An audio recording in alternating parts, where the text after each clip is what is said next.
Já, komið sæl. Sýnir Egils á Samstöðin á sunnudegi. Ég heiti Sigurður Magnús og gegnt mér situr Gunnar Smári, bróðir minn, semst Egils sýnirnir. En gestir okkar í dag eru Jóna Benediktsdóttir, formaður stjórnarskrárfélagsins. Já. Og Sanna Magdalena Mörtudóttir, forseti borgarstjórnar. Og Jón Trausti Reynisson, ritstjóri Mannlífs. Við erum allir velkomin. Takk. Eru búin að fylgjast með þingi Miðflokksins? Ég lét mig hafa það lesa ræðuna Sigmundar Davíðs. Já.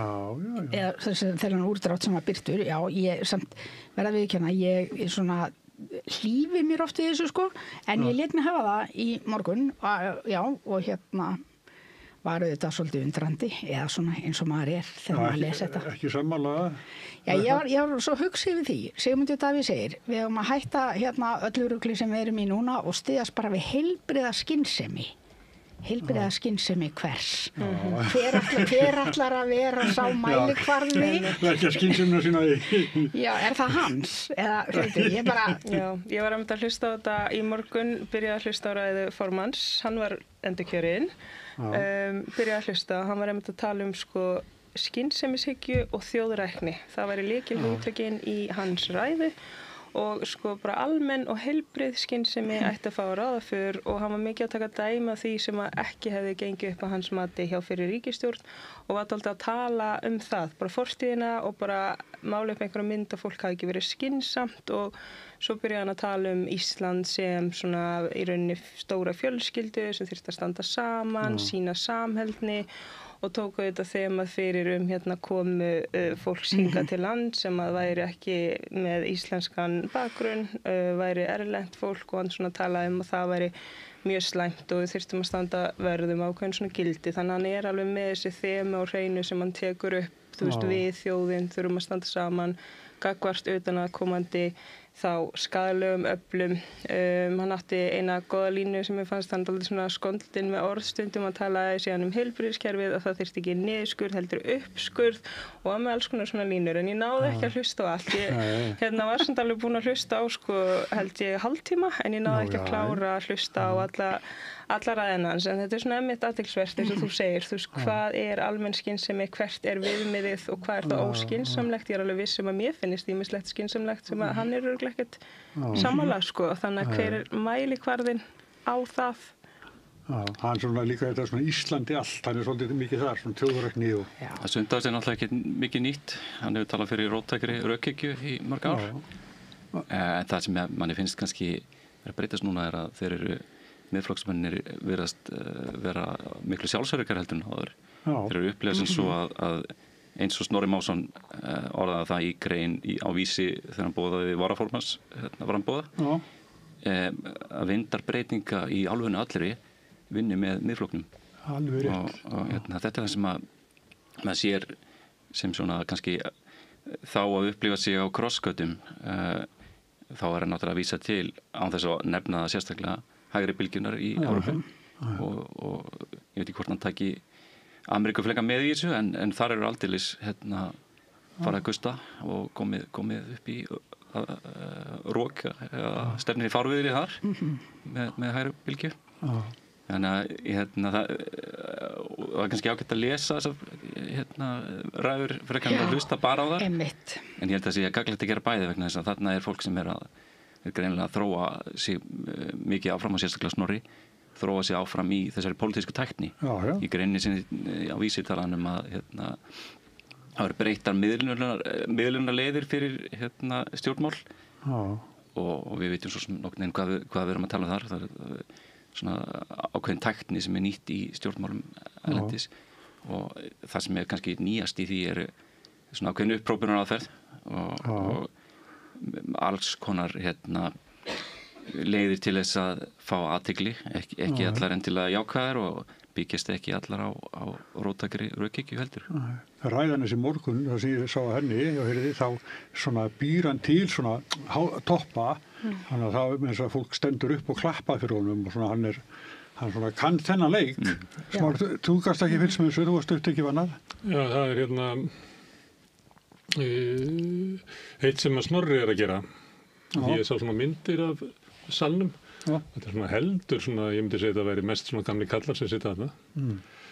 Og það ef þú ert svona ungur og ert ávarpur á gamla kalla, þá mjög sniðugt fyrir að selja, ef þú ætlar að bjóða fram til varaformanns, að selja þá hugmynd að þú hafi svona einhverja leið að unga fólkinu sem að gömlu kallandi vita svo sem að þeir hafið ekki. Þannig að með Snorri spila svolítið inn á það. Þetta þekkt bara alltaf í fjölmunum, ég man eftir þessu þegar það var svona gamli kallar sem stjórna fjölmunum, það var alltaf svona yngri menn sem að komu og sögðust hafa, kunna rosalega vel á samskiptamiðla og eitthvað svona sem að menn fundu fyrir svona vanhæfni gagnvart. Þannig hann gerir það eitthvað leyti.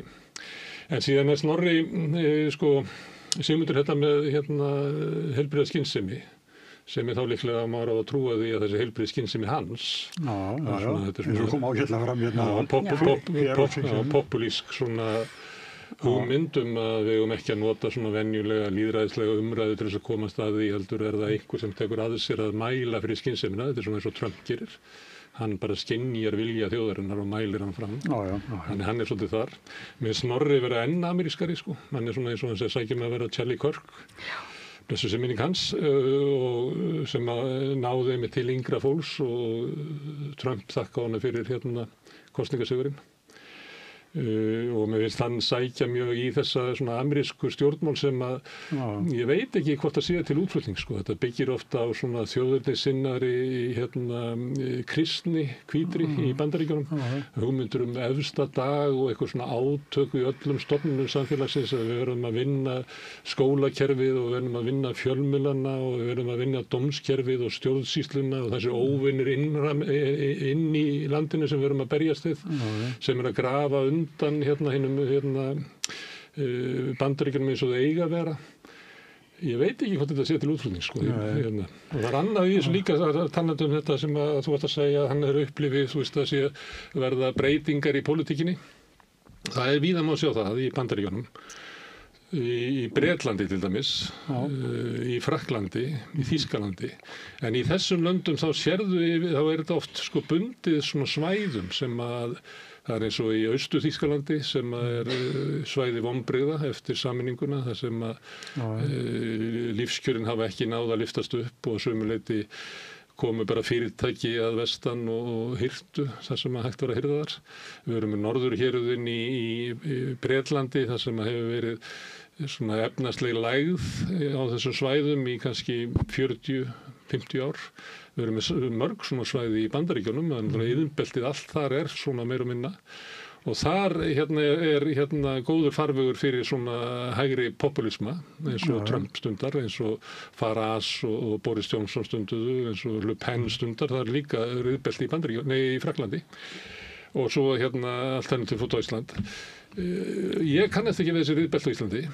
Ég held að svona mat þeirra sem hafa orðið undir á Íslandi sé líkara því sem við getum fundið bara í Lundunarsvæðinu eða á austurströnd Bandaríkjanna eða í París og nágrenni. Og þar eru stjórnmálin allt öðruvísi.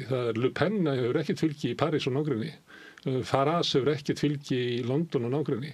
Þannig að ég held að þessi svona hugmynd, því að ég held að fólk hafa bara gleymt sér því að fara að horfa á YouTube. Við erum að horfa okkur á YouTubera í Bandaríkjunum og svona sem eru rosalega með allt saman á hreinu og halda að geti flutt inn pólitíska greiningu. Pólitísk greining eitthvað svona sem þú verður að endurskapa í þínu samfélagi. Þú getur ekki flutt hann inn. Þú ekki frekar þú getur flutt upp á Mortens á milli landa eða þú veist. En á sama tíma eru þið að tala að það sé verið að flytja inn svo margt erlendis frá til Íslands og að þeir einhvern veginn vilji gagnrýna það að sé verið að flytja inn einhver svona áhersla á einhver ímyndastjórnmála eða eitthvað slíkt og þannig að þetta athyglisvert ef þeir eru að taka upp einhver aðferðafræði erlendis frá á sama tíma þeir eru að gagnrýna að það sé verið að taka upp stefnur og áherslur erlendis frá þannig að þetta fer ekki hljóð og mynd fer kannski ekki saman. Það flyttir náttúrulega inn antivókið og þá verður þær að flytja inn vókið til að geta verið antivók. En það ekki þannig að þeir viðurkenna ekki og telja sig ekki vera að flytja inn einhverja stjórnmála umræðu annar stað frá. Þeim finnst kannski, ég veit ekki hvort þeim finnst það í raun og veru eða hvort þeir vilja bara láta okkur finnast að þeir halda að þeir hafi fundið þetta upp. Ég ætla að segja ekki eins og Snorri, hann hefur búin að flytja inn áður þessar svona hugmyndir auðkýfinga í Bandaríkjunum og þurfir ekki ríkið og svona bitcoin og hann var með podcast lengi. Hann bara amerískur, svona 98% amerískur. Já, en vill hann viðurkenna það, skilur það er það sem ég er að pæli. Vill hann standa fyrir því að við sjáum að hann sé að flytja þetta inn einhvers staðar frá? Eða eigum við að halda að hann sé bara að hugsa þetta upp sjálfur? Hann lifir náttúrulega í bandarískum kultúr. Já, og hann náttúrulega lítur á því að hann sé að svara ykkur úr sínu kultúr. Mér langar líka svo, þau eru 2 í framboði. Það er Ingibjörg Davíðsdóttir líka og ég hefði haldið að það veri sterkur leikur fyrir Miðflokkin að kjósa konu eftir forsögun alla, Klaustursmálið og það allt saman Þannig að skrítið að þeir hafna konu eftir allir eitthvað. En þeir skamma sín ekkert nokkuð fyrir stöðuna. Þeim finnst þetta bara að ég var bara að tjá mig á bar það sem að ég má tjá mig sem fullur í góður að vinna hópi. Hvað er annað fólk að til að taka það upp? Þannig að þú veist... Þeir segist að vera fórnarlömb. Nákvæmlega. Og líka með þessi orðræða svona að þeir búið við sífellda þöggun, það með ekki ræða hlutina, með ekki tala hlutina. En ég meina maður opnar flest alla miðla og þá sér maður þá vera að tala eitthvað, skrifandi greinar, birtandi myndbönd, mætandi í þáttum, takandi yfir orðið sífellt í þáttum. Þannig að það engin svona þöggun í gangi. En ég meina, ég veit ekki, Miðflokkurinn eitthvað sérstaklega með einhverjar feminískar áherslur í sinni stefnu? Já, ég ekki hlana. Þessi þræðir eru svona samleikjandi íhaldsflokkar bæði í Evrópu og í Bandaríkjunum. Þeir eru frekar karllægir og gera út á svona afturhvarf til hefðbundinna kynjahlutverka og Snorri hefur sjálfur gert það, talaði að það sé æskilegt að konan sé vinna heima en kannski halda úti kaffihúsi eða eitthvað þannig sem svona eigin projekti og það er kannski það sem er auðvitað við þetta að það virðist vera svona óformlegt bandalag á milli þjóðir, svona hægri þjóðernisstefnu Bandaríkin, Ungverjaland liggur við Rússland, það er svona gagnkvæm aðdáun svona einangrunar þjóðernishyggju þó það sé í sjálfsögur ætti að þýða að þú sért að einangraði frá öðrum en mér sýnist það nú helst ganga út á ákveðna stefnu í hvað varðar valdasamþjöppun að þetta virðist oft fara saman kannski vegna þess að þú þarft töluverða valdbeitingu til þess að breyta einhvern veginn gildismati heilla þjóðar og ná niðurlögum einhvers konar félagslega réttlætishreyfingar eins og við sjáum að gerast í Bandaríkjunum í dag bara þessa helgina og þá er Hvíta húsið að senda frá sér myndband þar sem að er verið að boða þegar að leita uppi, nota ríkisvaldi til þess að leita uppi þá sem styðja antifassismann og þannig er það langt gengið ég er ekki að segja að miðflokkurinn sé einhvers konar og svona valdsækin flokkur Sigmundur hefur nú verið forsætisráðan gekk nú ekki svo langt í hann vildi helst fá að ráða hvernig byggðin leit út og það fór eins og það fór en þess vegna finnst mér áhugavert að sjá hvað miðflokkurinn er að gera í dag og að sjá að aukinn framgang Snorra sem ég hugsa nú að verði ekki varaformaður lengi ef við sér ferilinn hans hún fannst ekki nú að vera fréttamaður á stöð 2 hann vildi gera sitt eigið og stofnaði þar fjölmiðlafyrirtæki sem heitir Ritstjórinn hann náttúrulega var eitt þarna hann hafði engum að ritstýra en hann langar að vera stjórinn, hann langar að vera númer 1 og ég held að þetta sé bara svona millileikur hjá honum og hann muni fara í Sigmund mjög fljótlega. Ef hann verður kjörinn varaformaður þá er hann eftir að taka eitt tripp yfirbót. Það hefur komið fram í könnunum að kjósendur þarna eru kannski 70% kallar 30% konur sem styðja þennan flokk og að því að voru að tala að það hefur verið áferðarfallar að hafa konu sem varaformann að þá held ég að flokkurinn horfið kannski svo að við reyndum það 2021 og fengum bara ömurlega kosningu rétt sluppum inn á þing, muni getið því fengum bara 3 þingmenn þá voru blandaði listar og til dæmis í Reykjavík og fleira og ég held að þessi saga flokksins segir það að það hafi mistekist og nú keyrum við bara á kallana og það er náttúrulega óánægja, það er kannski það riðbeltið á Bandaríkjunum, það eru kallar sem að upplifa það að þeir ætti að hafa einhvern meiri tækifæri í samfélaginu þessu konur að taka það frá þeim og það sé riðbeltið hugans einhvern veginn sem að þessi flokkur ætlar að vera. En ég talandi svona valdbeiting og svona, minnst það þeim hætti til þess að lýsa sjálfum sér eins og þeir verði fyrir einhverjum ofsóknum.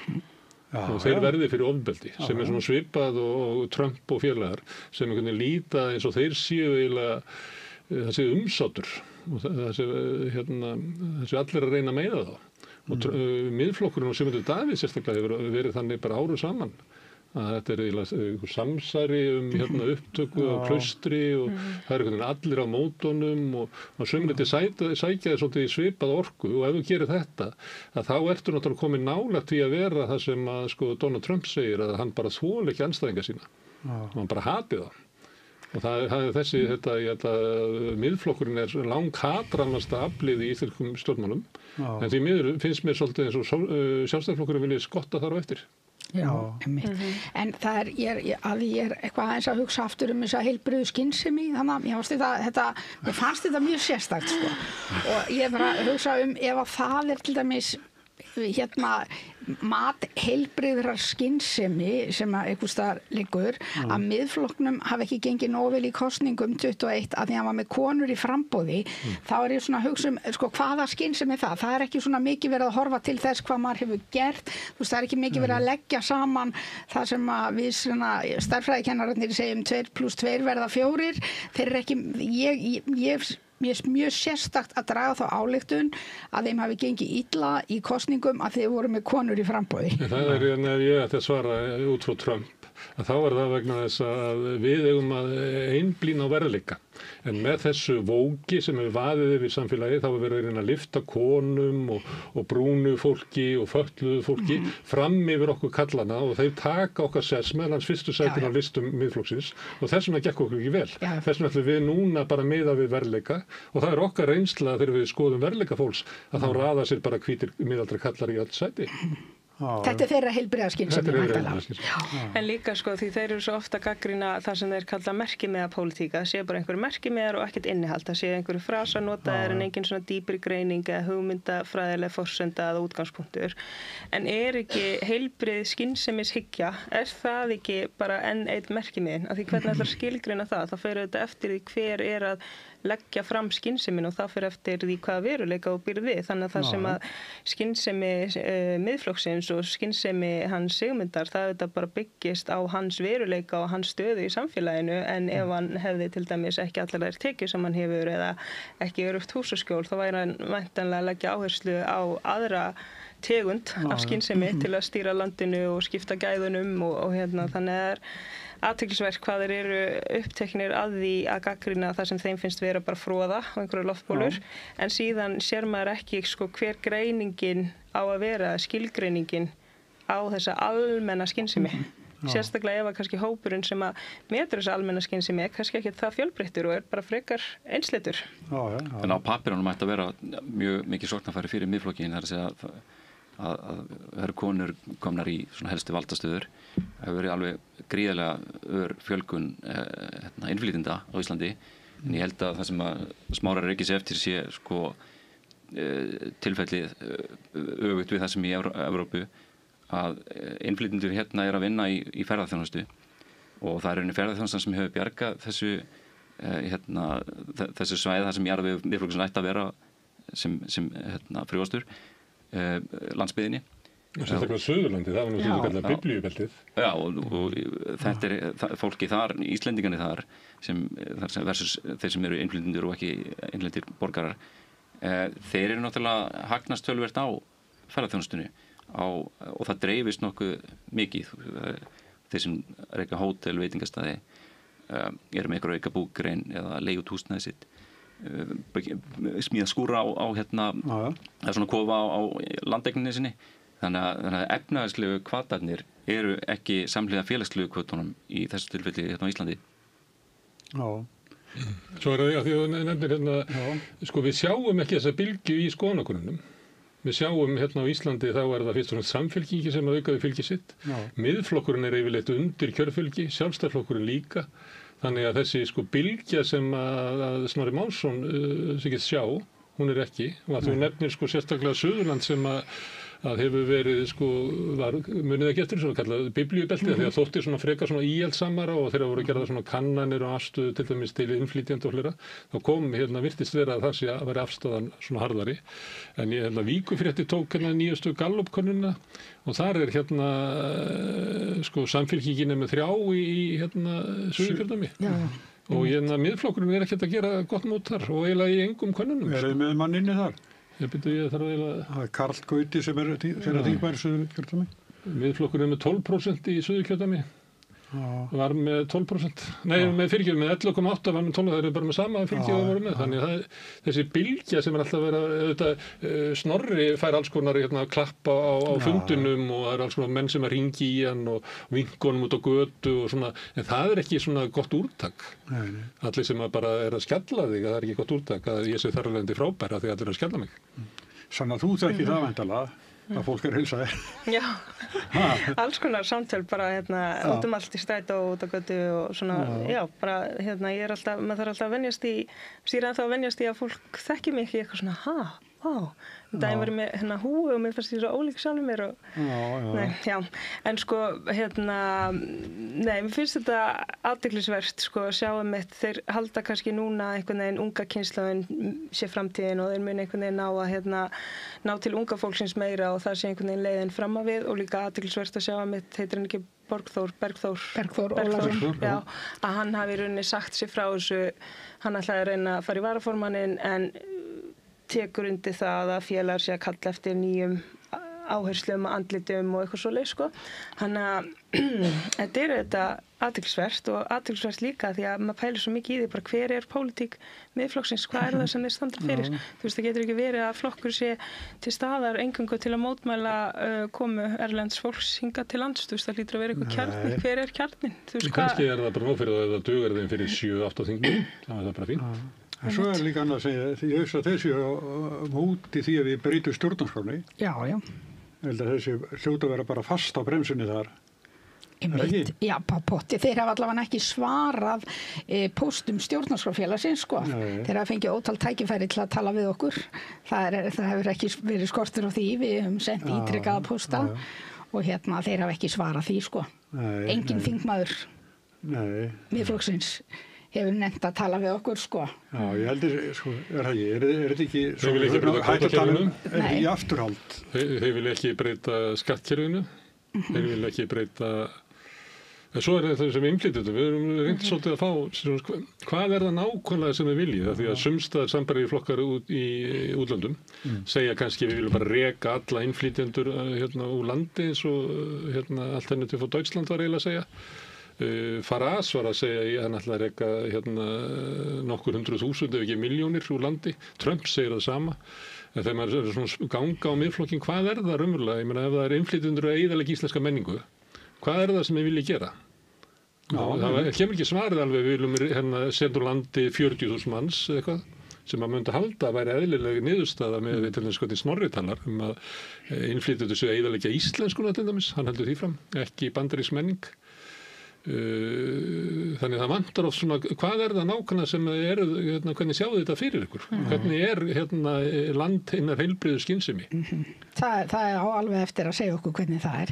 En er það ekki líka, sko, þessi orðræða að það sé, hvað sann?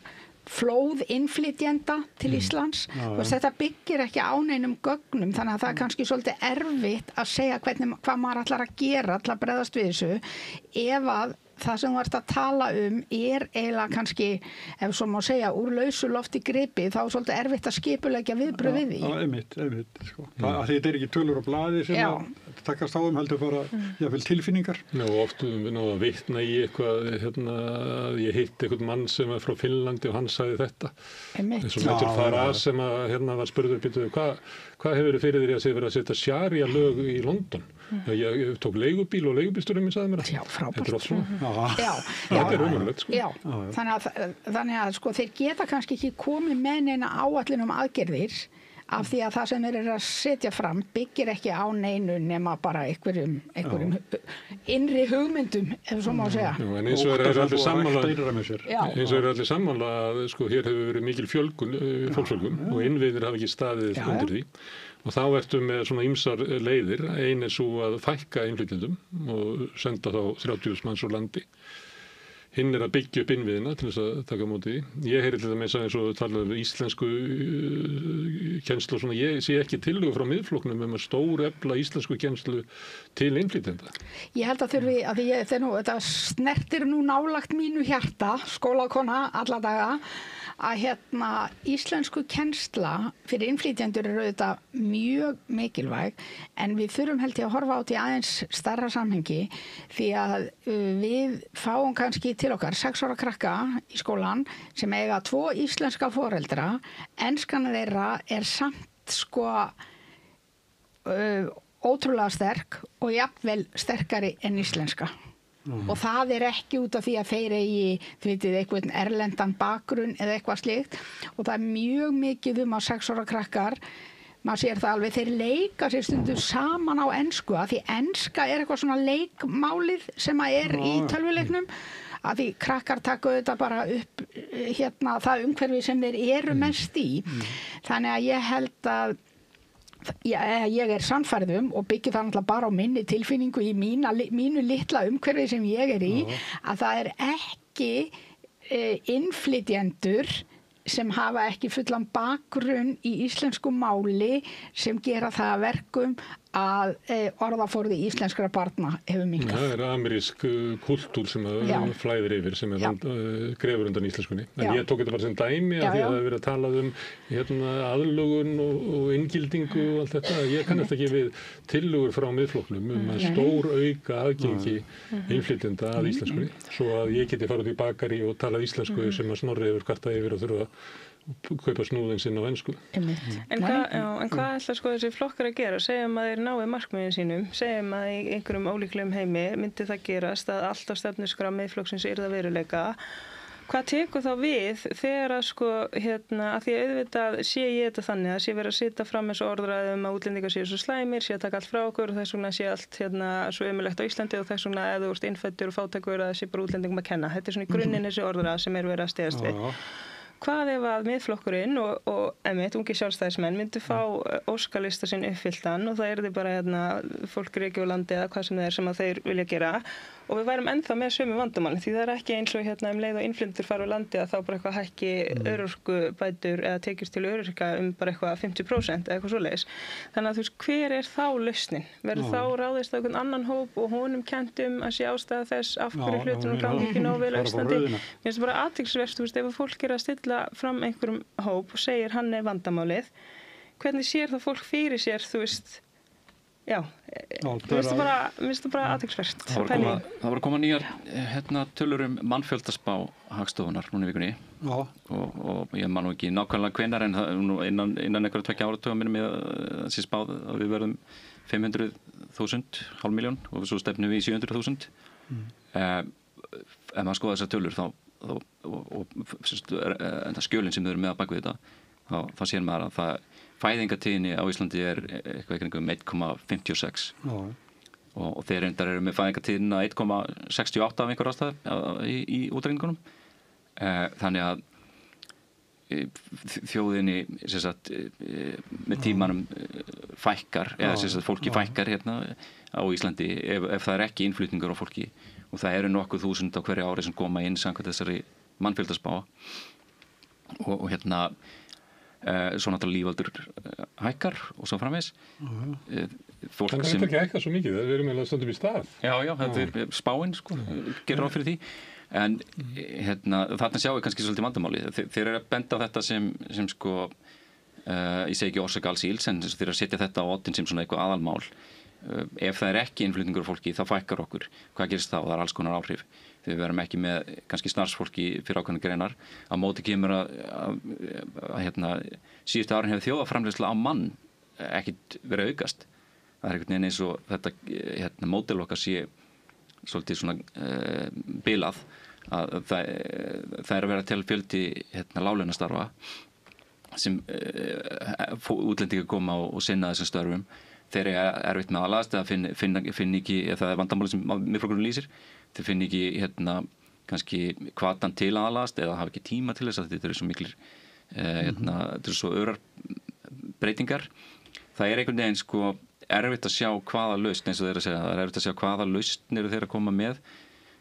Þessi tilraun samt í gangi í Bandaríkjunum, það er vera bara valdbeita fólk og elta það, bara vera að leggja troll og handtaka fólk, setja síðan tolla sem við erum nú ekki að reyna.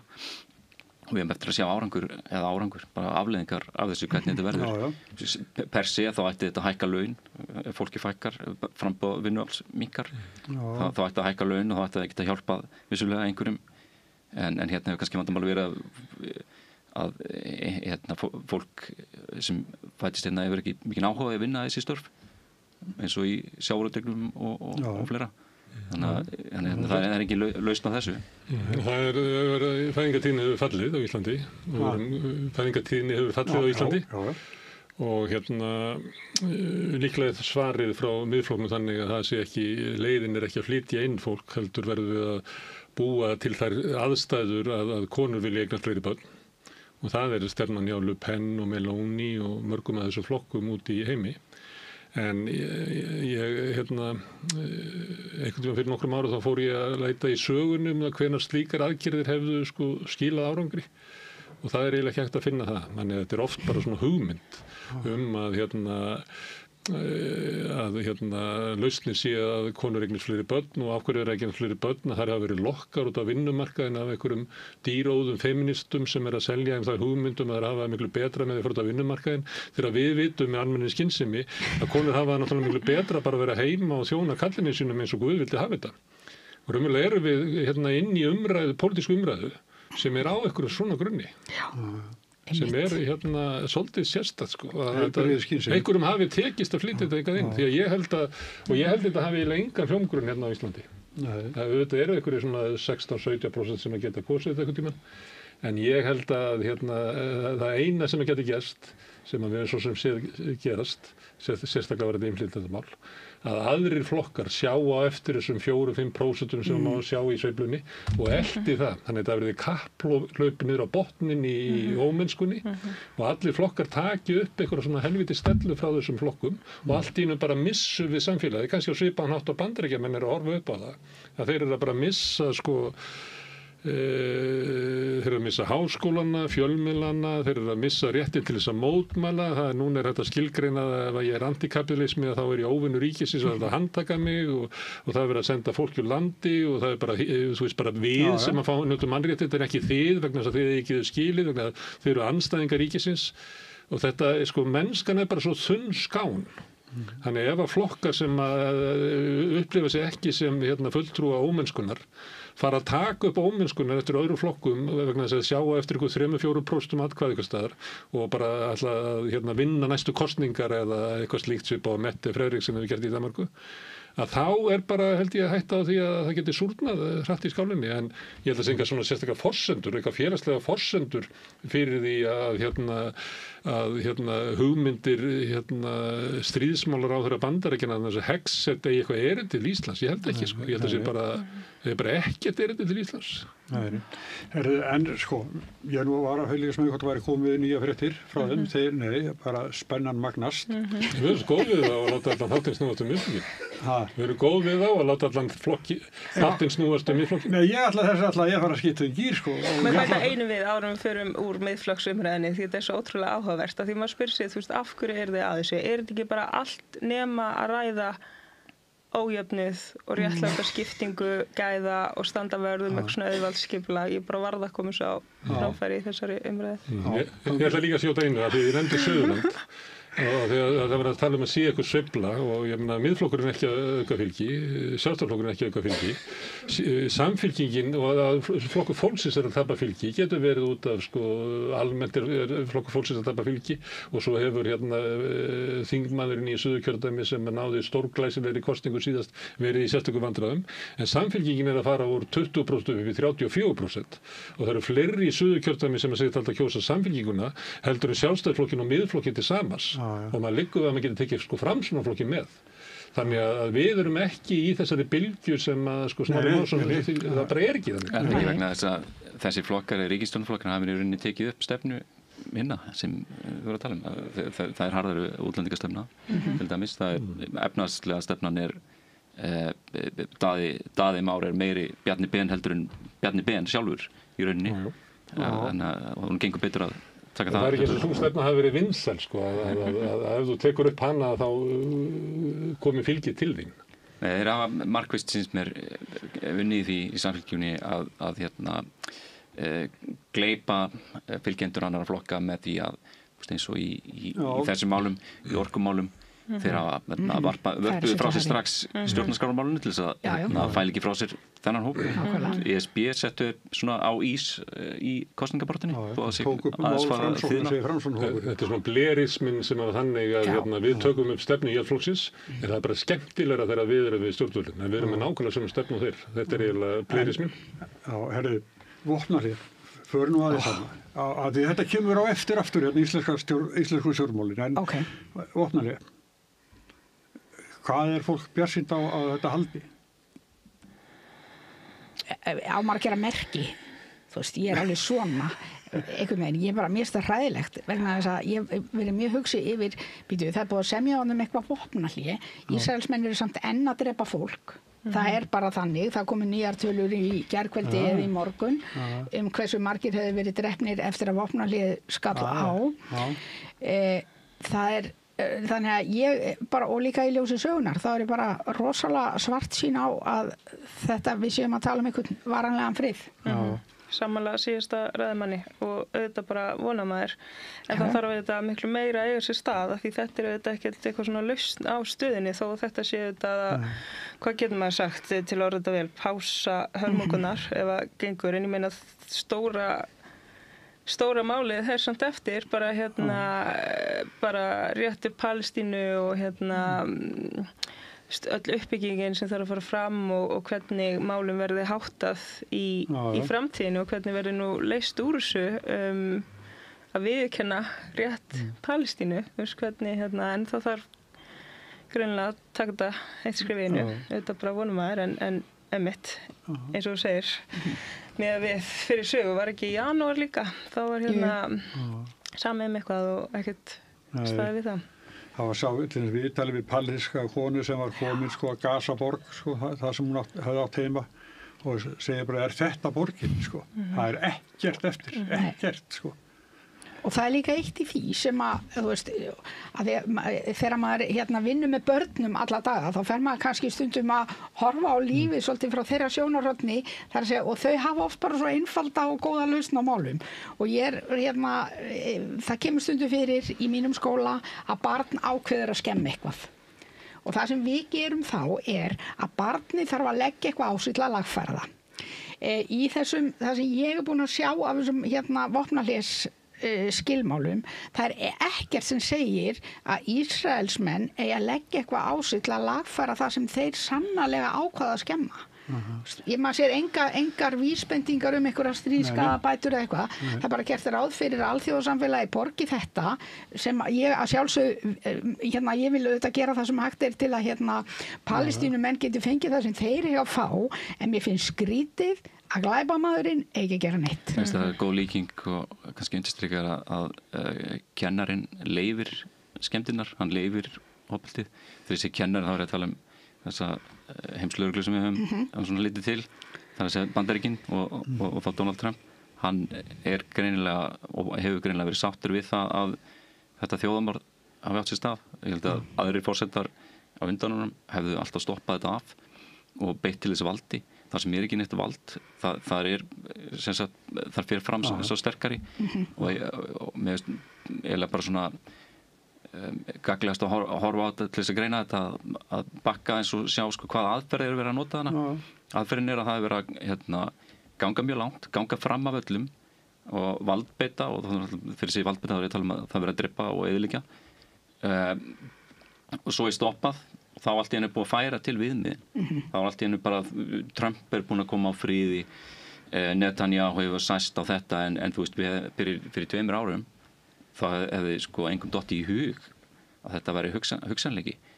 En en svo sko þessi aðferð sem að tala sem svona ég veit ekki hvað nafna hún en svona shock and awe og síðan að halda áfram. Það hefur verið að beita henni sko, þetta hefur verið gert í svona mörg ár í Ísrael og Palestínu að það hefur verið að þvinga fólk út í horn, að vera að ganga fram að það, að vera að ögra því og sér þetta bara það er ísraelsk börn á landnema sveðanum að gera þetta við fullorðið fólk. Þeir eru bara svona að reyna að framkalla einhver viðbrögð, reyna að gera hinn aðalann sekan, því ef það bregst við þá ertu búin að réttlæta að beita hann valdi, að drepa, taka landið. Það hefur verið að gera þetta í Bandaríkjunum líka. Það hefur verið að valdbeita mótmælendur og einstaklinga út á götu með þjóðarliðum. Það hefur verið að gera þetta gagnvart borgurnum, gagnvart ríkjunum og þetta er gegnumgangandi aðferð og af því að það er ekkert yfirvald, það er engin kennari, það er ekkert velviljað vald, vald sem tekur mið af einhverjum hagsmunum þeirra smærri til staðar lengur í heiminum. Þá held ég þetta sé svona módel sem verður notað víðar og mun svolítið breyta heiminum hérðan af held ég. Eins og þegar utanríkisráðherra sagði í tengslum við fréttir af Möggu Stínu sem var einmitt þarna borð. Já, við fylgdumst væntanlega öll með því, flest öll með því og hvað sagði hún? Hún sagði eitthvað á við, ég vænti þess að þeir fylgi alþjóðalögum. Stjórn Ísrael, ég bara svona býtu af hverju ættir að vænta þess? Netið var bara logandi, bara býtu af hverju ósköpunum með alla staðreyndirnar sem þú hefur beint fyrir fram að þig, af hverju ættir þú bara að vænta þess að þið fara lögum? Það er nú ekki, ég myndi ekki segja skynsemin sé höfða leiðaljósið þegar þú ert með ákveðna staðreyndir fyrir fram að þig og segir síðan bara ég vænti þess að fólk bara fylgi lögum. Það er allavega engin tölfræði sem getur hjálpað þér að rökstyðja þetta. Einmitt, nákvæmlega. Lengi má vona. Smá reynd. Ég held að sé svona veik vonum að morðunum Linni með svo að ríkisstjórn Trump meti það sem svo að þau hafi ekki stuðning innanlands til þess að styðja þjóðarmorðið áfram og þess vegna er settur upp þessi það sem hann kallar friðarsamningar en það náttúrulega ekki, það er bara kröfur Ísrael settur hann upp og þjóðarmorðinginn fær allt sem hann bað en sá sem hefur verið að myrða fær ekkert, það er bara uppgjöf þeirra sem að verða fyrir ofbeldinu. En Palestínumenn reyna að bara halda ykkur í lífi í viðræðunum í vonum að það sé hægt að laga þetta, en það er ekkert í því sem hann lagði fram sem getur orðið grunnur af friði fyrir Palestínu. Það er bara að halda það að einhver blaðamannafundur í honum leggja af frelsisbaráttu Palestínumanna þar sem þeir vilja gefa frá sér allt vald yfir eigin lífi. Þetta er bara svo heimskulegt og það mér finnst það að vera sjokk eftir þann fund í Hvíta húsinu að hlusta á ráðamenn í okkar heimsluta koma hvern að fætur öðru og að mæra þetta sem að ég upplifði sem að því að það er kennari þá getum við ekki sagt þetta að vera eins og bara samið í Sjórabekk. Nei, Sjórabekkur hefði aldrei lagt þetta til. Aldrei. Það er ekki að segja það. En þarna var bara hugmyndin svo vitlaus og svo náttúrulega það eitthvað svona business hugmynd og þeir eru að tala alþjóðasamfélagi að borga þetta. Ég held að Trump sjá þetta fyrir sig, þetta er svona svipað og hvað er þetta Keldnalandið sem á að fjármagna borgarlínuna. Að þeir sjá fyrir sig að þeir alltaf taka land og braska með það, Kushner og Trump og félagar og þar á að koma einhverju svona peningar sem að standa undir uppbyggingunni. Þannig að sömuleitt er þetta einhverju businesskalla sem ætla bara að taka land einna þjóðar og eigna sér það. Við sitja yfir eitthvað svona Board of Peace sem er eiginlega svona stjórnarherbyrgi. Þetta er ekki eins og við getum hugsað okkur stjórn eins og ríkisstjórn. Þetta er svona hugsað eins og stjórn yfir fyrirtæki sem á bara að taka þetta yfir. Þetta er náttúrulega talandi að færa mörkin. Að þá eru verið að sjóða okkur svona hægt í pottinum og sérstaklega kannski ráðamenn á Vesturlöndum því að mér finnst almenningur Vesturlöndum standa sig ágætlega sko. En ráðamennir eru bara soðnir sko og þeir láta allt yfir sig ganga alla vitleysun sem kemur frá ríkisstjórn Bandaríkjanna sem að bara eyðileggja Bandaríkin og heiminn. Já. Þetta er ekki góð mynd af þessu. Það verður aldrei friður út á þessu forstöðu. Nei. Það bara getur ekki verið. Herra, svo ef við höldum nú í næsta málaflokk sko. Það eru leikskólar. Það stendur ýmislegt upp á borginna þar. Það var auðvitað hópur sem var að vinna tillögur og þetta hópur þar sem að fulltrúar samstarfsflokkana voru en líka fulltrúi Sjálfstæðisflokks og Framsóknar sem fengu það verkefni að leggja fram tillögur að því hvernig mætti bæta starfsaðstæður og vinnuumhverfi og svona einmitt þessar tillögur fara núna í samráð og og þetta ekki sko orðin hlutur. Mér fannst strax þegar að tillögurnar komu fram og þá var svona eins og að væri búið að innleiða þetta. En þetta bara samráð sem fer í gang, það opnar 15. október, loka 29. október. Það samtal við foreldra, félög, leikskóla, verkalýðshreyfinguna og svo framvegis. Það er ekki búið ákveðin eina breytingu. Mjög mikilvægt að fá fram. Það auðvitað laðað fram þessar tillögur, en svo þurfum við bara að hlusta á hvað kemur út úr þessu samráð og bara vinna þá út frá því. Og þetta bara við í ákveðnum veruleika þar sem að það verið að kalla eftir því að starfsaðstæður verið bættar. Leikskólastarfsfólk þetta bara að spyrja hvernig ætlið að gera hlutina betri fyrir okkur sem að störfum á leikskóla og líka bara fyrir velferð barnanna. Að það hefur þurft að grípa til fáliðinnar aðgerða til dæmis í hvað var það 49 af 67 borgarreknum leikskólum á síðasta ári. Og þannig að þetta svona tillögur sem hugsaðar til að í rauninni auka fyrirsjáanleika, komum veg fyrir fáliðin aðgerðir og að við svona göngum út frá því að við hugsum leikskólann sem fyrst það skólastigið, að við séum að með einhvern ramma utan faglegt starf og þetta í rauninni einmitt áhersla á að taka tillit til þeirra sem að mest þurfa á leikskólanum á að halda fyrir sín börn, að það sé ekki verið að hækka gjöld sem sagt á tekjulægstu á einstæða, þau þurfa ekki að taka fara að greiða meira og mér finnst áhugavert líka fólk að líkja þessu saman við Kópavogsleiðina sem ég sé ekki ef við skoðum til dæmis tillögur sem kom úr þessum starfshópi frá Reykjavík og ef við skoðum gjaldskrána eins og hún í Kópavogi og skoðum hópinn sem fær mestan afslátt ef þú ert með barnið þitt eða þú ert einstæð með barnið þitt á leikskóla 8 klukkustundar á dag þá ert að greiða um 6.600 krónur meira í Kópavogi eða er 8,5 klukkutíma á dag þá ert að greiða 7.600 meira í Kópavogi.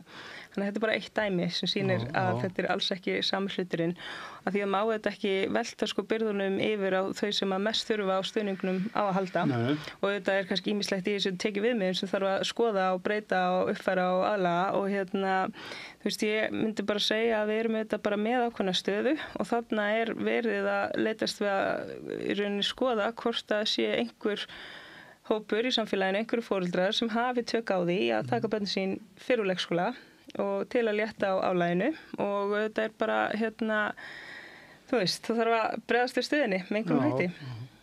Þetta er langur vinnudagur hjá yngstu börnum, 8 tímar. Það er það sem að ég hef einhvern veginn verið svo ofta að hugsa í þessu samhengi. Það væri svo dásamlegt ef við getum farið með þetta á aðeins, í aðeins víðara samhengi og hugsa þetta út frá vinnudegi 2 til 6 ára barna sem í mörgum tilvikum 8,5 tími og það er kannski er þetta nú einn partur af því sem við erum síðan að glíma við þegar við erum að reyna að kenna þeim að lesa skilji og orðaforðan og allt þetta að þau eru ekki í þeim tengslum sem þau þurfa á að halda við 1, 2, 3 fullorðna manneskjur til að heilinn í þeim nái að þroskast eins og hann hefur möguleika til. Leikskólar þetta er náttúrulega algjörlega nauðsynleg þjónusta og nauðsynlega stofnanir fyrir okkur. Það má ekki skilja mig þannig, ég vil ekki börn sér í leikskóla. En 6 tímar á dag fyrir krakka eru frábærir. Það er bara þannig, í nútíma samfélagi þegar þú átt ekki mörg systkini sem að hjálpa til við að ala þau upp og kenna þau viðmið og svona, þú þarft að vera með öðrum börnum til að læra þessa félagsmótun. 6 tímar á dag eru frábærir og hjarta mitt segir ef við getum einhvern veginn stilt upp samfélagi þannig að börn þurfi ekki að vera nema 6 tíma á dag í leikskóla, það væri minn draumur. Ég skil hins vegar auðvitað alveg, fólk þarf að vinna og þú veist, fólk þarf að hafa ofan í sig og allt það.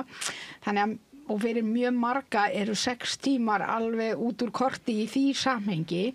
Þess vegna, minn draumur væri að við getum einhvern veginn reynt að finna einhverja leið sem að myndi hafa hagsmuni barnanna fyrst og fremst í forgrunni En auðvitað, og svo þarf auðvitað starfsfólk til að sinna þessum börnum og stytting vinnuvikunar var alveg skelfilega erfið í þessu samhengi. Hún var bara því að það er ekki hægt að setja ykkur börn á bið, það er bara þannig, þau þurfa að sína þjónustof meðan þau eru, þannig að þetta er svona flókið samhengi sem ég skil vel að fólk sé að reyna að bardúsa í, en ég er sannfærð að 6 tíma vist í leikskóla væri frábær fyrir alla. Jón, er þú ekki með barn á leikskóla? Nei, það er nú í grunnskóla. Útskrifaður. Og svo er einhver komið enn lengra.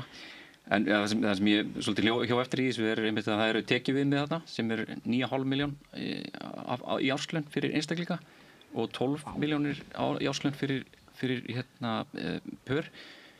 Þar sem að þú greiðir töluvert hærra þegar þú ferð yfir þessi viðmið.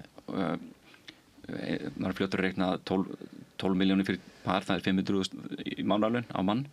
9,5 milljónin er töluvert langt undir meðallaunum á Íslandi og laun eru hærri í Reykjavík heldur en að meðaltali á Íslandi. Þannig að og svo getum við talað um miðgildislaun sem eru reglulega miðgildislaun eru þarna einhvers staðar á þessu sama bíli og tekjum við með líkur. Þannig að fyrir svona millitekju fólk, svona þessa algenga fjölskyldumynstur, hvort sem er einstaklingar eða ekki, þá er þetta í að borga meira og munurinn er alveg töluverð, þú getur lækkað, þú getur farið 25% afslátt ef þú sækir barnið klukkan 2 á föstudag. Maður hefur svo sem alltaf náð þeim áfanga að geta hætt að vinna klukkan 2 á föstudögum, en eflaust fyrir einhver miðflokksmanna Sandra er það hægt.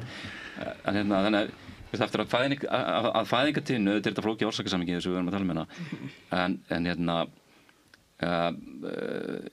vissulega eru Íslendingar borga frekar lítið fyrir leikskóla miðað margar aðrar þjóðir, en millitekju fólk á Íslandi fær og fólk með hærri tekjur fær náttúrulega litlar sem einhver barnabætur eftir ákveðið viðmið, ólíkt Norðurlöndunum þar sem að það er ekki alls staðar tekið skerðingar á barnabótum og það er verið að búa til þetta. Ég skil fullkomlega þá leið að draga úr hækkunum á lágtekjufólkið og að þetta sé nú kannski takmarka tekjur sem þú ert að hafa Reykjavíkurborg þar að segja. En þarna ertu aftur með dæmið þar sem að þú býr til efnahagslega hvata gegn því að fólk sem er í álagsvinnu sé með börn, hver sem hvatin er, hvað sem var til þess að fæðingartíðinni hrundi á Vesturlöndum. Þá held þetta sé eitthvað miklu stærra og þetta er eitt lítið púslinn í því, en við erum bara í veruleika það sem að fólk er kannski með hækkandi tekjur, en húsnæðiskostnaður náttúrulega er búin að æða fram alveg, hækka fjórðung, þriðjungar raunvirði á nokkrum árum. Og þetta fólk sem á mörg börn og er jafnvel með fína tekjur, það er ekkert í auðvildri stöðu í dag þó að kaupmáttur sé að aukast og þetta leggst einhver liti ofan á það, en ég held að þetta verður nú kannski ekki úrslita ástæða fyrir fólk til þess að eignast börn eða ekki. En svo þarf líka að hugsa samhengið, af því það þarf auðvitað starfsfólk á þessa leikskóla og það þarf líka að hugsa það samhengi, finnst mér, og það er mikið af ófaglærðu starfsfólki á leikskólum sem bara vinnur fínt starfskili og allt það, ég er ekki að tala um það, en það starfsfólk þarf á kannski líka börn, þannig að þetta er alveg svolítið flókin mynd. Ég skil ykkur vel hjá borginni að vera að reyna eitthvað að reyna að lagfæra þetta kerfi, því það er streituvaldandi eins og það er bæði fyrir foreldra og þá sem starfa í leikskólum. Þetta er eins og einmitt ég las einhverja athugasemdum að ég væri að gera með þessu, með því að leggja þetta fram eða vera einn svona tillöguflytjandi sem var endur ekki í þessum starfshóp, en að ég væri raunin að vinna gegn markmiðina því ég var svo mikið að tala hérna einstæða foreldra, einstæða maður og fátækamaður og þarna væri ég að sko dempa öllu á þær en ég meina sem bara einstæðar móður sem vann á leikskóla það hef alveg verið til í að sjá mömmu mína oftar og hún var kannski, þú veist, ef hún hefði verið búin klukkan 2 á föstudögum, það hefði alveg verið fínt að verja einhverjum tíma með henni annað en að koma á leikskólan og horfa hana að vinna og bíða eftir að hún verið búin að vinna. Þú veist, það eru alls konar þræðir í þessu og það eru þetta svo margt sem þarf að koma til og þetta eru við að hugsa, þú veist, núna eru við náttúrulega að hlusta meðal annars á leikskólastarfsfólk sem bara, ætla ekkert að gera neitt hérna fyrir okkur með við stöðuna sem eru uppi og þetta hefur maður alls konar hugmyndir hvernig mann finnst að leikskóla stigið eigi að þróast, hvernig það eigi að líta út og svo bara mæti maður í veruleikann sem að hérna ekkert alltaf að gera manni auðvelt fyrir að ná að innlega þær hugmyndir. Það ýmislegt eins og fæðingarorlof, lengd þess, ætlar ríkið að koma inn í þetta. Þó að við séum, þú veist, kannski hérna búin að stytta vinnuvikuna, hvernig ætlum við að gera það gagnvart þeim fjölskyldum sem ekki með styttri vinnuviku. Þú veist, hvernig ætlum við að mæta því að þessi 36 tíma vinnuskylda en það bara miklu meira hjá öðrum. Þú veist, það eru alls konar þræðir sem þarf að hafa í huga og ég held að sé bara mjög gott að leggja fram einhverja hugmyndir að einhverju laust, svo getum við rætt það og við sjáum hvað kemur út úr því og þú veist, það eru þetta alls konar gagnrýni og það eru sumir sem að taka líka bara undir þetta og finnst þetta mjög gott og ég held við þurfum líka bara að átta okkur á því að við erum, þú veist, þó við viljum kannski eins og ég myndi vilja gjaldfrjálsa leikskóla sem sósíalisti og mér finnst þetta bara við að gera allt sem við getum til að þetta sé bara öflugt fyrsta skólastig en svo bara mætum maður í þeim veruleika, það ekki endilega hægt að, þú veist, innleiða sósíalískar hugmyndir í landi sem ekki sósíalist, bara svo ég tala út frá þeim áherslupunktum, þannig að þetta þarf bara að hugsa hvernig getum við gert þetta betra og hvernig hérna eins og með fyrirsjáanleikan, þú veist, betra kannski að vita fyrirfram, leikskólinn, þú veist það hærra gjald á þessum tíma, ég ætla að reyna að sjá hvort ég geti minnka vistunartíman eða betra að fá símtalið með skömmu fyrirvara, bara núna þarftu að koma ná í barnið og þú verður bara að redda því einhvern veginn, hvernig. Það alls konar í þessu. Já, þetta er svona mál sem við ættum kannski að leysa í Laugardalshöllinni, safna saman fólki og tala okkur niður á einhverja niðurstöðu því að þannig skilin eftir vandi. Það var vandið þannig að starfsaðstöður voru óbærilegar eða einhver leiti. Launin lág og þarfumtökutunum og vinnutíma og langur og það lagað og til þess að mæta þeim þá myndi maður hugsa sér svo, já, það þýðir kannski 20% aukin útgjöld fyrir sveitarfélögin vegna þess að þá verður að hafa kannski svona 1,3 vaktir til þess að halda óbreyttum opnunartíma.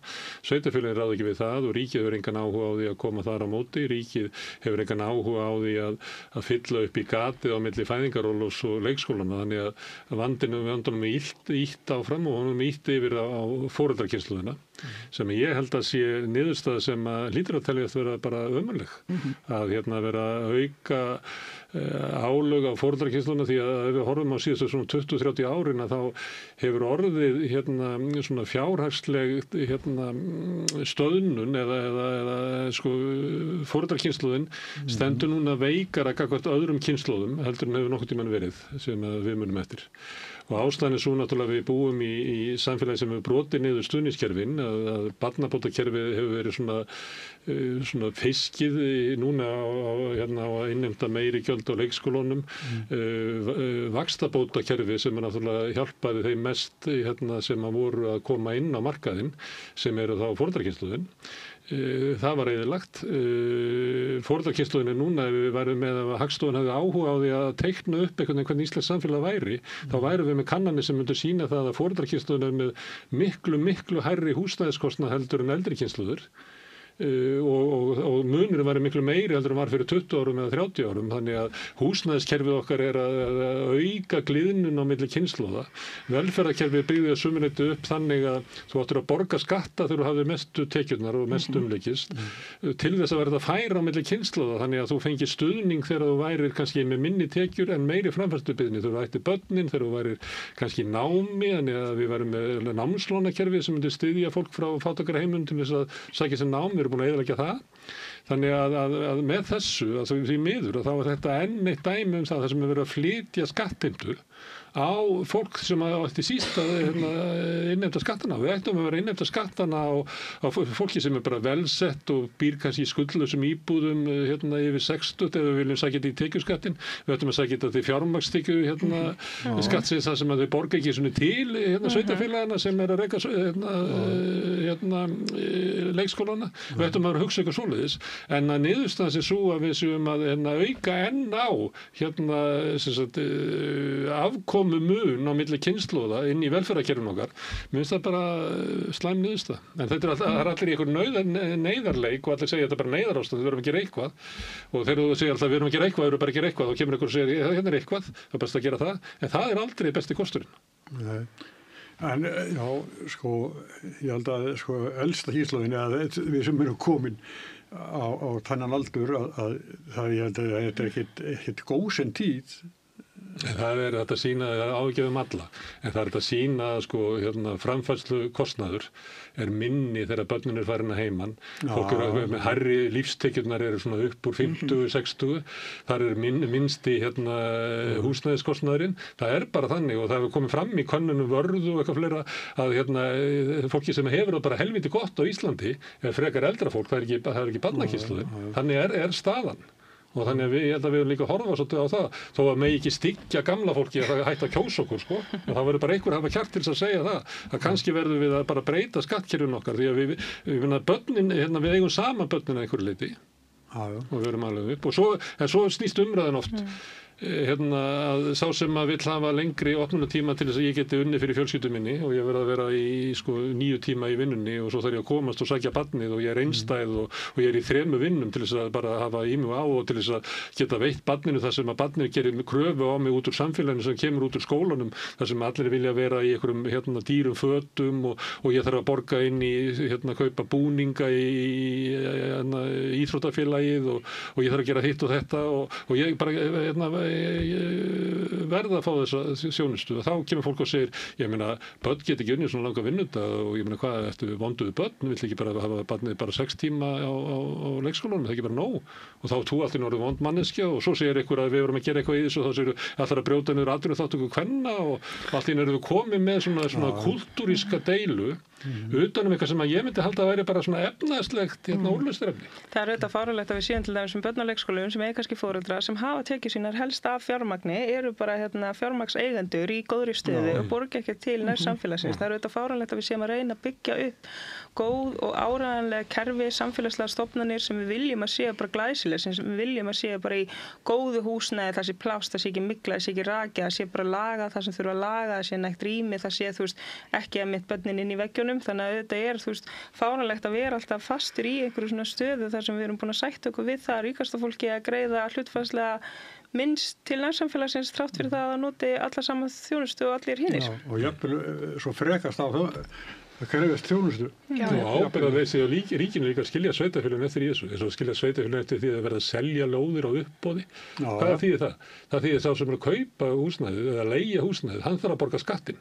Akkur ekki bara útluta lóðum eins og var gert bara fyrir 30 árum. En þetta er líka flóki myndið svo varst að tala áðan með allt sem þarf að gera fyrir börn og svona að því viðmið hafa, það er ekki bara það er ekki bara húsnæðiskostnaðurinn og allt þetta sem hefur breyst viðmiðum hvað er ásættanlegu lífstíl hafa líka breyst gríðarlega mikið og það er ekkert að taka það tilbaka með einhverju tilskipun sko.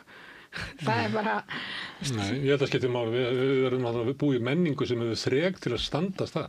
Við getum ekki látið bara smartlanda að segja okkur hvernig gott líf er.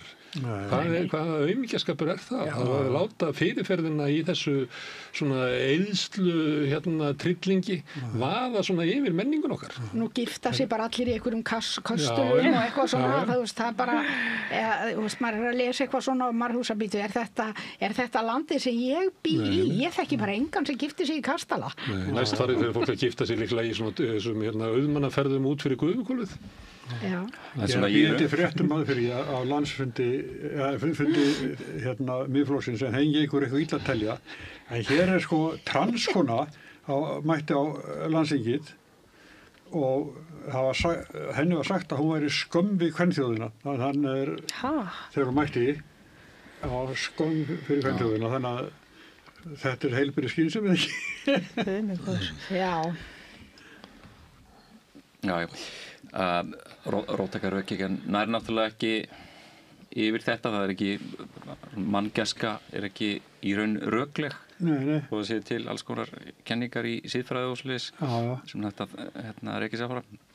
Á endanum með að ferðu alveg niður að rót, þá er það bara ákvörðun hver í hópnum og það er að verða svolítið svona meira ríkjandi stjórnmálastefna í Bandaríkjunum og virðist vera hér líka að hópurinn sé þrengri og þrengri. Það er bara við sem þú veist, við einhverjir ákveðin útgáfa af Íslendingum og svo ertu komið lengur og þá er í rauninu orðin ákveðin synd að samkvæmt kenningum sem eru núna í kristna hægrinu í Bandaríkjunum, þú ert í rauninni syndur ef þú ert að sýna ómikla samkennd eða svona empathy, þá ertu að fórna sjálfu þér og það er ósiðlegt. En varðandi leikskólamanni þá er þetta náttúrulega bara ákveðin raunveruleiki sem maður stendur í. Barnið er búið á leikskóla og þar hefur það fengið ákveðna upplifun, kennslu og lífsfyllingu í einhverju formi og svo er margt sem samfélagi hefur ákveðið sem hefur áhrif á næstu skref. Þegar maður, þú veist, ég volst upp á Flateyri fyrir vestan, maður fór bara eitthvað, gerði bara eitthvað, maður var bara frjáls. Hérna þá er þetta meira formað í borginni. Börn eru líka minna og minna að leika sér úti samkvæmt einhverjum mælikvörðum sko. En í dag þá eru börn mikið að fara heim kannski í síma eða spjaldtölvu eða eitthvað þannig. Við erum með borgarskipulag sem gengur svona meira og meira út á þétta byggð, skynsamlegt að þétta byggð á mjög marga mælikvarða. En svo spyr maður sér hvar eru svæðin fyrir börnin, hvar eru grænu svæðin. Það er nýtt hverfi sem er búið að hanna upp á Höfða sem ég fjallaði fyrir 2-3 árum að þar er sko einhver fordæmalaus þétting á byggð á ákveðnu svæði. Þar voru skipulögð leiksvæði fyrir börn inn á milli byggingana og þegar maður sá sko hversu lengi er sól á þessum leiksvæðum á venjulegum degi, þá var það yfirleitt ekki nokkur svona það sem leiksvæði, það sem var aldrei nein sól nema alveg yfir hásumarið kannski. Þannig að þú ert í skugga með leiksvæði. Mér hefur svona persónulega þótt kannski vanta upp á það sem verið að skipuleggja meira almannagæði í borgarrýminu. Þegar þú kemur úr sækir barnið þitt á leikskóla, það er einmitt það sem að þú getur gert, en í svona staðlaðri mynd hversdagslífs í dag þá ertu að fara af leikskólanum inn í blokkaríbúð og það eru skjáir og svoleiðis og svo ertu með foreldra sem náttúrulega eru á einhverjum úlfatíma og eru að reyna að sinna hinum með þessum verkefnum og þetta er einhvern veginn sko svo miklu stærra spursmál. Það er bara allt samfélagi hefur svolítið svona fært sig inn í eitthvað form sem virðist ekki fullkomlega vera að ganga upp og það er engin ein lausn að þetta er bara svona þverfaglegt viðfangsefni. Má ég aðeins koma inn þetta mér að því niðurstöður mælinga PISA-rannsóknarinnar sýna að íslensk börn virðast hafa minni samkennd heldur en víða annars staðar, heldur en eitthvað meðaltal. Og ég hef verið að hugsa oft af hverju hafa börnin okkar virðast þau hafa minni samkennd og þá alla kenningar leik barna, þennan frjálsa leik sem fer fram án þess að það sé ykkur fullorðin sem skipuleggur hana, þú veist, nú átt að gera þetta og svo átt að gera hitt og svo framvegis. Leikur barna hefur meðal annars þann tilgang að byggja upp samkennd. Ég meina leikur er ekki bara eitthvað, það að börn leiki sér, þá eru þau að byggja upp ákveðin þroska og meðal annars að byggja upp samkennd og ég hef oft að hugsa að börn sem eru bara alltaf í einhverju skipulögu starfi að það er mögulega, þetta er bara hugmynd, verið að taka af þeim ákveðin þroska tækifæri og þess vegna kannski mælist samkennd minni. Það komin úrslit. Hver haldið það? Snorri var formar. Með miklu meðverðum. Með 76% atkvæða. Það er greittir atkvæða. hann fekk 76 á móti 24 á Ingibjörgu. En á ekki eftir að ákveða líka þingflokksformann? Allir Bergþórs nú ekki aftur í það bara. En Það hefur verið ekki ferð til fjár hjá honum, hann hefði ætlað að hætta þessi þingflokksformaður og verða varaformaður en hann sagði, og mér heyrðist hann segja þetta í gær, að það hefði verið svona samkomulag, að hann sagði að flokksmenn vildu endurnýjun í forystunni, en vildu líka hann væri áfram í þinginu blóður upp á öxlum. Já, blóður upp á öxlum. Það er eiginlega lýsing á starfi þingflokksformanns. Þannig að mér heyrðist þetta sé samkomulag þeirra bara það er samt alveg ótrúlegt að maðurinn segir opinberlega sér og svo nær ekki verið að varaformar þá verið aftur skipað þingflokksformar. Já. Það er alltaf gleymist eftir kortir. Við strákarnir, við ætlum bara að hafa þetta ákveðin hátt. En mér veist sem ég var sagt hvernig Reykjavík er verið að byggja.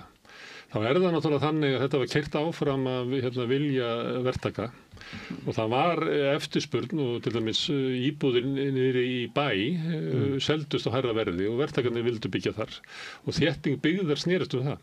Og þess vegna var svo tróðið eins miklu byggingamagn og mögulegt var inn á alla baklóðirnar á Laugaveginum og Njálsgötunni fyrst og svo meðfram sjónum og allt það. Ég man eftir könnun sem Ármann í Ármannsfelli var að tala fyrir bara 40 árum eitthvað. Þá sann að 40% af þeim sem kemur til hans að leita húsnæði vildi búa niður í bæ. Og þetta var svolítið gert og þar verður til ákveðið svona byggingastíl sem að tróða eins miklu hægt og að koma til þessi skuggagarðar og eitthvað fleira. Svo heldur þetta áfram úti á flugvallarsvæðið og núna leiðinni hingað upp eftir eitthvað og komið upp á Höfða. Komið í Kópavoginn í hverfi sem heitir eitthvað 201 Kópavogur, þar sem held ég mesta skuggavarpið af öllum. Og þetta drifið áfram bara af, fólki vill þetta ekki. Fólk ekki beðið þetta. Þetta ekki íbúður eins og fólk vill búa í. Margir sem að búa að kvarta yfir því að vanti bílastæði, vanti geymslu eða það er bara ljós frá einni hlið og það eru skuggi í garðinum og svona auðvitað ekki fólki sem býr þar að vil ekki tala það af því þú vilt ekki tala niður verðmæti eignarinnar en þetta er svona þróun á byggð sem hefur verið keyrð áfram af einu svokölluðu penningaöflum sem að öllu ráða hér. Þess vegna er ég mjög spennt að sjá býð óþreyjufull eftir niðurstöðum hvernig við getum byggt meira með verkalýðshreyfingunni þannig að þau séu meira að koma að uppbyggingu og við séum að fjölga íbúðum sem að verkalýðshreyfingin er að byggja í samvinnu við Reykjavíkurborg og við sjáum líka eins og þú veist þessi uppbygging þetta er oft svo grátt og svart og brúnt og það hefur örugglega ekki jákvæð áhrif á okkur sko. Ég veit að það eru einhverju svona staðlar sem að ráða því hvernig þetta verður á litin og eitthvað ég er nú ekki en þegar maður sér svona liti þú veist það gerir bara svo mikið fyrir sálina sjá þarna lista skólan og sjá þarna í Laugardalnum held ég svona litríkar íbúður og svo líka Vesturbænum Bjargsíbúðurnar held ég þetta sé nú það er mjög sorglegt að sjá það af því að þegar ég var ungur þá var ekki byggður þannig að það var byggt hátt upp á hæðunum það er svona Sólimablokkinnar og Laugarásina og svo læra þannig allir hefðu fjallasýn síðan snýrist þetta við þarna með Skúlagötunni það sem er bara byggt fyrir henni ríku byggja fyrir henni fátækari og Kirkjusandur er náttúrulega svona dæmi það eru dýru íbúðurnar eru við sjávar eða Sæbrautina og svo koma þessar litskrúðu og skemmtilegu hús sem Bjarg er að byggja bakvið þetta ætti að vera öfugt sko. Alveg rétt. Þetta er ákveðin misskipting í borgarskipulagi. Það búið að selja þessina. Og almannagæðinum leið minga. Þetta eru sviftur svona einhverjum svona sálfræðilegum áhrifum sem eru æskileg. Þetta er eitthvað svo mikið frekjugangur. Í Sæbrautina. Hópninu en svo eru íbúðir þarna lengra. Markaðsvæðing útsýnis. Fólk vinnur við tölvu, þar er best útsýnið. En sko bara, þú veist, ég bara alltaf þegar kemur einhver blokk eða bygging sem er ekki grá eða svört, þú veist, af hverju ég bara, ég bara dansa heima með mér þegar ég sé einhver svona íbúð sem er litrík, ég bara yes, af því þetta er bara, ég skil ekki alveg þessa grá, brúnu, drapplitu, svörtu stemmingu sem er í gangi, ég bara persónulega skil það ekki, getur verið að einhverjum finnst þetta bara mjög stílhreint og eitthvað, en ég skil ekki alveg. Kannski er við eitthvað svona dauðakúltúr bara. Ég sá að því að myndlistaskólinn í Reykjavík er að koma á Hlemmi í gamla Egils Jakobssonar húsið og þeir máluðu það í ýmsum litum og ég bara tekið eftir í hvað fólk er rosalega ánægt að sjá bara að kokksgrái liturinn hann er ekki alveg ríkjandi. Það brosir bara út af eyrum þegar maður gengur þarna fram. Það er bara þannig. Bara eitt hús sko. Nú erum við búin að vera gott betur en venja er. Smári, vilt þú koma ykkur í máli að? Nei. Erum við búin að fara yfir þetta? Miðflokkurinn tók svolítið.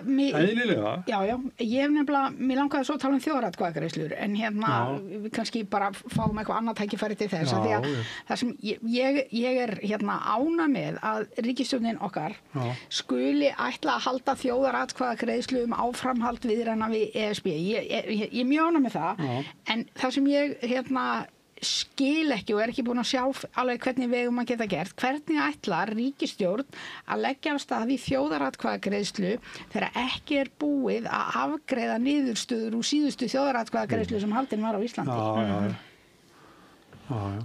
Ég hef mjög mikinn áhuga á þessari samræðu og við erum nú að reyna í stjórnarskrárfélaginu að fá samtöl við stjórnmálamenn þetta vegna þess að mér finnst þetta mjög áhugavert hvernig ætla þau að nálgast þetta?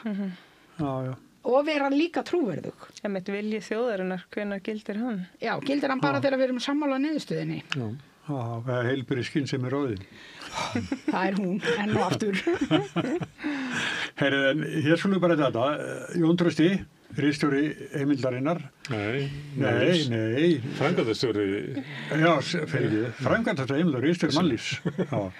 Og Sanna Magdalena Mörtóttir, forseti borgarstjórnar og Jóna Benediktsdóttir formaður stjórnarskrárfélagsins. Það er dæmist á okkur að sitja áfram. Við ætlum að spjalla. Svo er von á Sigurði Inga Jóhanssoni, formanni Framsóknarflokksins. Ég ætla að tala við hann. Sem er brot úr Miðflokknum. Nei, það er auktist. Það kemur ljósveitur. Smá auglýsingar, svo komum við aftur. Alþýðufélagið er frábær hugmynd. Félagsgjöld í Alþýðufélagið eru krónur 2.750 á mánuði og renna óskipt til dagskrár og útsendinga samstöðvarinnar. Samstöðin.is. Samstæða skilar árangri. BSRB, afl í þágu almennings. Kennarar eru þrefalt líklegri en ófaglærðir til að halda áfram í kennslu. Börnin okkar eiga skilið fagmennsku og stöðuleika. Fjárfestum í kennurum. Kennarasamband Íslands. Samlokubrauð, maltbrauð, tékkneskt-brauð, súrdeigsbrauð, brauð ársins, Bernhöfts bakari, íslenskt handverk síðan 1834. Húnavellir gistihús, gisting og tjaldstæði á góðu verði, morgunmatur og kvöldmatur, sundlaug, heitur pottur og íþróttasalur. Tjaldstæðagestir hafa aðgangað öllu sem tilheyrir gistihúsi. Upplýsingar í símum 848 7012 og 861 2319. Tölvupóstur hunavellir@hunavellir.is. Hjálpið okkur að byggja upp dreifikerfi samstöðvarinnar með því að læka síður samstöðvarinnar á YouTube og Facebook.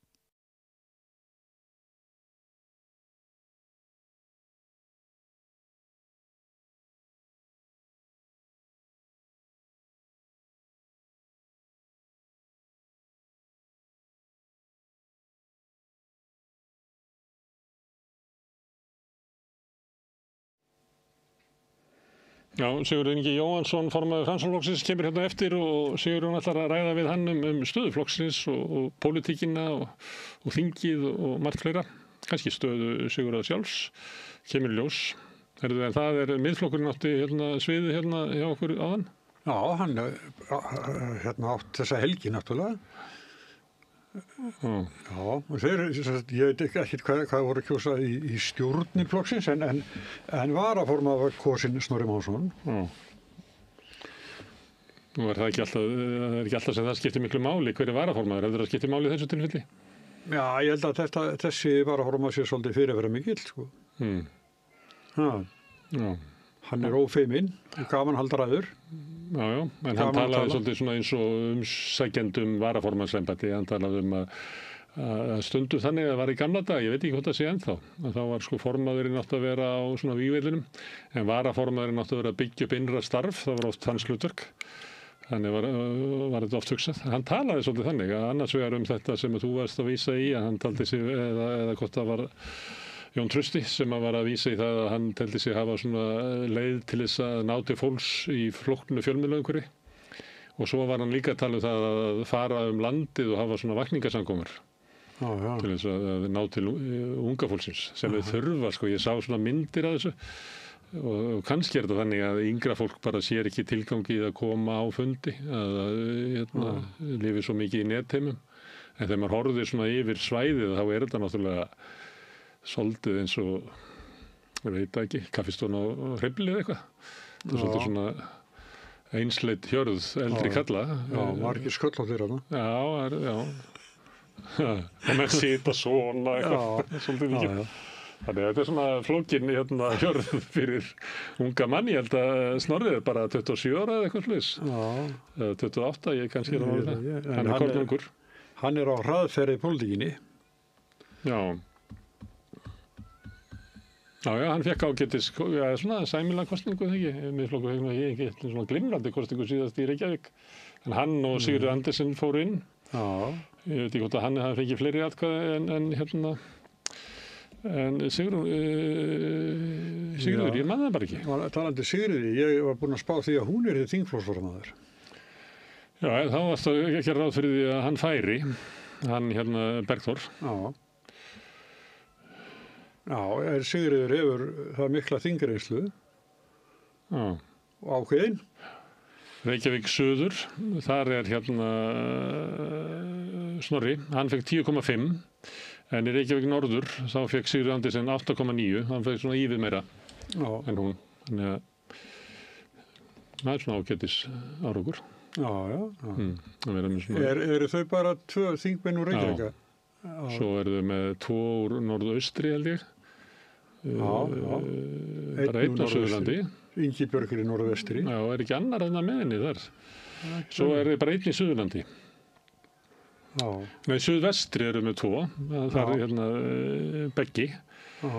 Tók þar Nönnu Margréti, systur Sigmundar með sér. Já, en það eru 2 í Suður. Það er Sigurður Pálmarsson, Gunnarsson og söngvara. Það er hann ekki í Flokki fólksins? Hann í Flokki fólks? Já.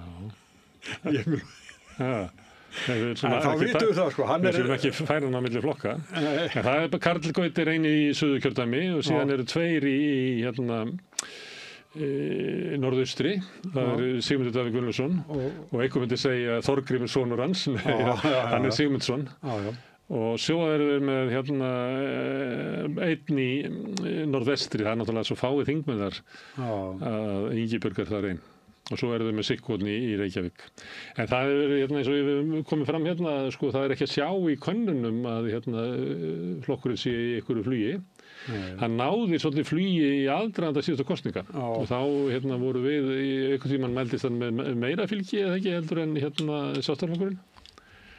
Og það leit svolítið út að hann yrði svona afgerandi sigurveri í kosningarna. En það var það ekki, það var Samfylkingin. Og svo Viðreisn náði góðum endaspretti. Og svo Flokkur fólksins og svo Miðflokkurinn. En þannig leitaði ekki út kannski 2 mánuði fyrir kosningar. Og það var líka í þessu svona hægri podcastum talað svona gríðarlega hægri bylgju. Þess vegna er ég nú alltaf að leggja áherslu á að hún finnst ekki. Af því að kannski halda menn að þeir eru alltaf að tala að sé hægri bylgja að hún verði bara með því að sannfæra fólk það eins og Trump til dæmis kosningasögu Trump verður meiri eftir því sem að hann ræðir hann oftar. Fyrst var þetta sko stórkostlegur sigur og nú er þetta orðið bara sögulegur sigur og stærsti sigur sem hafi verið unnin í bandarísku stjórnmálum. Þannig að þú getur svona því að matið hreyfist. En ég hef ekki getað séð að þessi bylgja sé raunveruleg. Það er líka verið að spurja svona hitt og þetta og eins og hefur oft komið okkur þegar verið að spurja svona álitamála þá horfum maður alltaf á 13,7%. Það er nú bara svona leikur. Því það var fylgi sem að Davíð Oddsson fekk í forsetakosningunum. Til dæmis svona þeir sem að styðja kvótakerfið, það er svona 13,7%.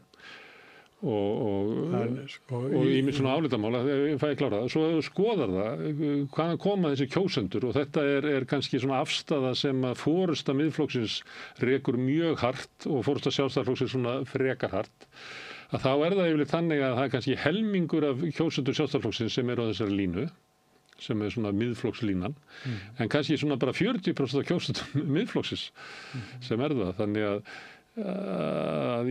maður sér það ekki alveg og líka ef maður skoðar afstöðu þeirra sem að taka ekki afstöðu til flokka og annað slíkt, að þá það bara langt í frá að maður sjái að sá hópur sé einhvern veginn á línu Snorra Mássonar og Sigmundar Davíðs, þannig að ég hef aldrei getað séð þetta í íslenskum könnunum, en þú sér það náttúrulega ef að þú lítur svo á að framgangur Nigel Farage í Bretlandi síðan enn einn sönnunin á því Íslendinga vilja kjósa þig, að þá náttúrulega sérðu það bara, það kannski almenn skynsemi. Já. En með kannanir líka sína bara stjórnar andstaðan, það er 12% kjósenda, eru sáttir við stjórnar andstaðuna. Hún eiginlega óvinsælli heldur en stórútlegin. Já. Þetta er bara... Og svo Hells Angels, þarna, þetta er eiginlega... Nei, þetta er ævintýrlegt fyrir stjórnarandstöðuna að ná þessu botni og höfðu svona þrjá Sigurður og Guðrún Hafsteinsdóttir, þetta fyrir þau þetta bara sérstaklega fyrir Guðrúnu og Sigurðinga vegna þess eins og við bentum á hérna í sumar að þá var stjórnarandstaðan svolítið rekin af Bergþóri og Miðflokknum og þau skottust á eftir Sjálfstæðisflokkurinn mikið, Framsóknarflokkurinn svona meir í semingi, en ég held að þetta með veikstaða Framsóknar og Sjálfstæðisflokksins sé að þau eru að reyna, þau bæði þetta flokkar sem óttast að missa fylgi yfir í Miðflokkinn og þess vegna reyna þau að vera frekar líkar honum með þá sérstaklega við Sjálfstæðisflokkinn, þá ekki við Sigurð Inga sem að var eiginlega sá sem að slökkti á útlendingaumræðinni fyrir síðustu kosningar í kosningasjónvarpi RÚV, hann bara slökkti á því. Það sem að til þess Miðflokkurinn hafði mikla væntingar að þetta yrði kosningamálið. En ég held að þetta sé mesti skaði Sjálfstæðisflokksins er að elta Miðflokkinn of mikið, að ótta við að missa fylgi þar yfir. Þá við hliðin á þeim til þess Viðreisn að vaksa og munar ekkert svo miklu á Sjálfstæðisflokknum á Viðreisn, kannski svona 4%. Og einn daginn þá gæti bara Viðreisn orðið stærri en Sjálfstæðisflokkurinn. Já, ég hef talað það nokkur sinnum. Ég bý bara eftir að það gerist. Og aðeins sem verður þetta, að við sáum þetta á kosningunni á SUS, þar sem að nýji formaðurinn talaði að þetta færa SUS og Sjálfstæðisflokkinn til hægri og talaði svolítið eins og lítill Snorri Másson, með allir sig jafnaldrar þessi menn. Og samþykti SUS voru alveg bara, þeir vildu stoppa alla hælisleitendur, en þeir vildu líka banna síma í skólum og sömuleyti var þetta eins og svona innríkinga út af sögu sem stöndum verið að gera grína af svona bara einhver mjög afturhaldssöm rödd sem að ég veit ekki hvort að það hæfi SUS, kannski er það nýja hipp og kúla að vera nógu afturhaldsamur. En formaðurinn nýi er náttúrulega úr stuðningsliði Guðrúnar formanns og var fundastjóri á framboðsfundunum hennar, svo sem mjög vel þar. Ég horfði á hann á fund í beinni útsendingu. Þetta er lífsglaður og kátur maður. Ber af sér svona góðan þokka, er ekki leiðilegur í hópi, myndum að rætla. Nei, og svona. En hann er með afleita skoðanir. Hann hér þetta mjög vel. Hann er með afleita skoðanir. Já, svo er það hann. En ég veit að því að þú hefur að benda á þetta sé hennar maður og þá maður velta fyrir sér alltaf að sé með hennar vilja að SUS taki þessa Snorra Mássonar beygju. Að ég nota því að maður sér ekki, ég verður bara að endurtaka enn og aftur þess að svo kraft Miðflokksins sérstaklega meðal ungs fólks og svona sem stundum talað sérstaklega í þessu hægri podcastum og svona. Þetta bara finnst það engin dæmi þetta í könnunum og þá segja menn kannski okkar fólk bara var ekki við síman eða svaraði þess ekki eða eitthvað og bara býr til sin eigin raunveruleika. En mér finnst að í svona almennu umræðu ef að ganga út frá einhverju sem er einhver merki að sé satt Já, en svo náttúrulega að fara að stað svona góðsend tíð fyrir okkur sem höfum gaman að pólitík. Það eru sveitarstjórnarkosningarnar og nú það bara að byrja að takast á sko, framboðslistana og bestu sætin og þetta er mjög þessi tíminn dásamlegur. Já, það til dæmis þeir sem að vinna á RÚV og svona finnst það ekki. Þeir finnst sveitarstjórnarkosningarnar ótrúlega leiðilegt fyrirbrigði. Það er svo flókið, það er svo mörg sveitafélög, hvernig átt að fjalla þetta. Kemur einhverjum umræðu þáttur stöðuna í Hafnarfirði sem bara Hafnfirðingar hafa áhuga á, aðrir hafa bara engan áhuga á þessu. Þannig að það eftir hvernig þetta er sagt, sko. Já, það stóru miðlarnir þeir hafa átt í miklu vandræðum í sveitarstjórnarkosningar. Já, nei, ég og Jónas Kristjánsson ræddum þetta fyrir eina kosningar og hann keypti þá hugmynd mína að ég og Gunnar Andrésson færum bara í alla kaustæði landsins og við myndum taka viðtal við efstu frambjóðendur öllu framboðslistum öllu kaustöðum. Skemmtilega ferð fyrir ykkur, en kannski ekki Jó, þetta er alltaf innanum að bráskemmtilegt fólk. En þá var það alltaf sko aðal bitbeini í flestum var flotbryggjan og leikskólinn. Þá voru flotbryggjarnar svona að byrja og það flotbryggja og leikskóli, það var eiginlega það sem að... Og brú. Það stöðum við Kanadamenn hæðast að sjálfum sér svolítið með þessu. Að þegar fyrir sunnanum í landamærin þegar verið að kjósa forseta og fórustu, að þá var það sá sem heldur utan sko kjarnorkuhnappinn sem að getur sko komið á kjarnorkustyrjöld. En í pólitíkinni fyrir norðan landamærin þá erum við nú yfirleitt bara að deilum brúnna, hvort okkur lítið þurfa á brúnna eða ekki. Það þykir það góða samfélagi í Kanada sem er ekki að slitna í einhverjum sko hörðum deilum heldur. Nei. Heldur svona, var þannig, kannski Kanada ekki lengur þannig, að það var svona almennt samkomulag að það væri verkefni stjórnmálanna að byggja gott samfélag. Við erum svolítið að missa það, við erum að missa öll mál í eitthvað svona sem mér finnst stundum vera heimskulegur ágreiningur. Mér finnst leikskólamálin vera komið þangað og til þess það vonlaust að ræða húsnæðismál. Það kemur alltaf einhverjir menn og segja að það sé allt lóða útlutun í Reykjavík að kenna sem að ég held að sé ekki sko nokkur sem að trúir. Það verður með húsnæðis- og mannvirkjastofnun sem að greinir markaðinn einu sinni í mánuði og kemur sko með góðar upplýsingar sem gæti orðið grunnur undir sko heilbrigða umræðu húsnæðismál. En mér finnst svona stjórnmálin ekkert vilja það frekar sko. Vilja frekar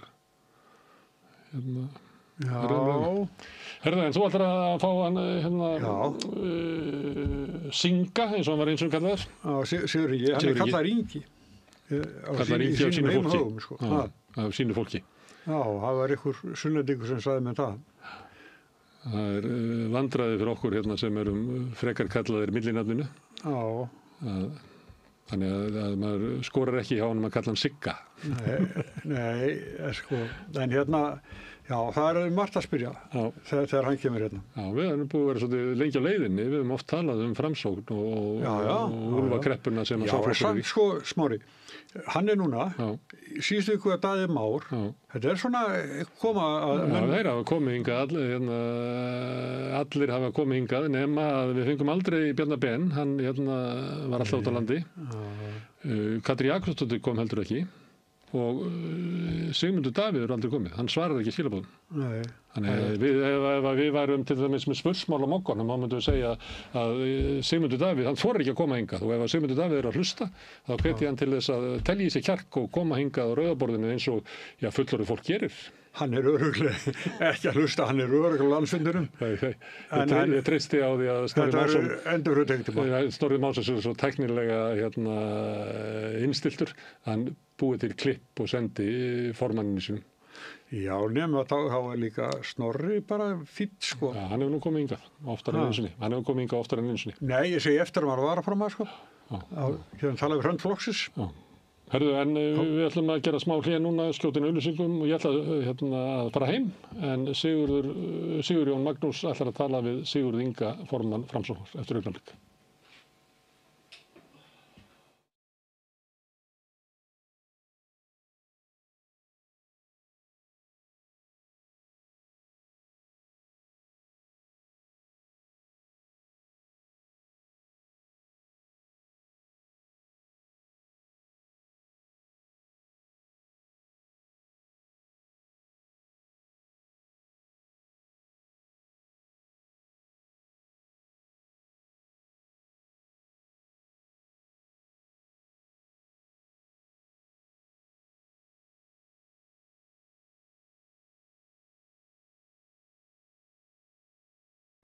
Alþýðufélagið eigandi samstöðvarinnar. Markmið félagsins að auðga og bæta umræðu í samfélaginu. Allir geta gengið í Alþýðufélagið með því að skrá sig fyrir áskrift að samstöðinni. Samstöðin.is. Samlokubrauð, maltbrauð, tékkneskt-brauð, súrdeigsbrauð, brauð ársins, Bernhöfts Bakarí, íslenskt handverk síðan 1834. Jæja, krakkar, þetta síðasti dagurinn minn. Ég ætlaði náttúrulega aldrei að fara að vinna sem leiðbeinandi. Ég hef náttúrulega aldrei lært þetta, að kenna. Ég lærði nefnilega hagfræði. Hæ krakkar, ég nýji kennarinn ykkar.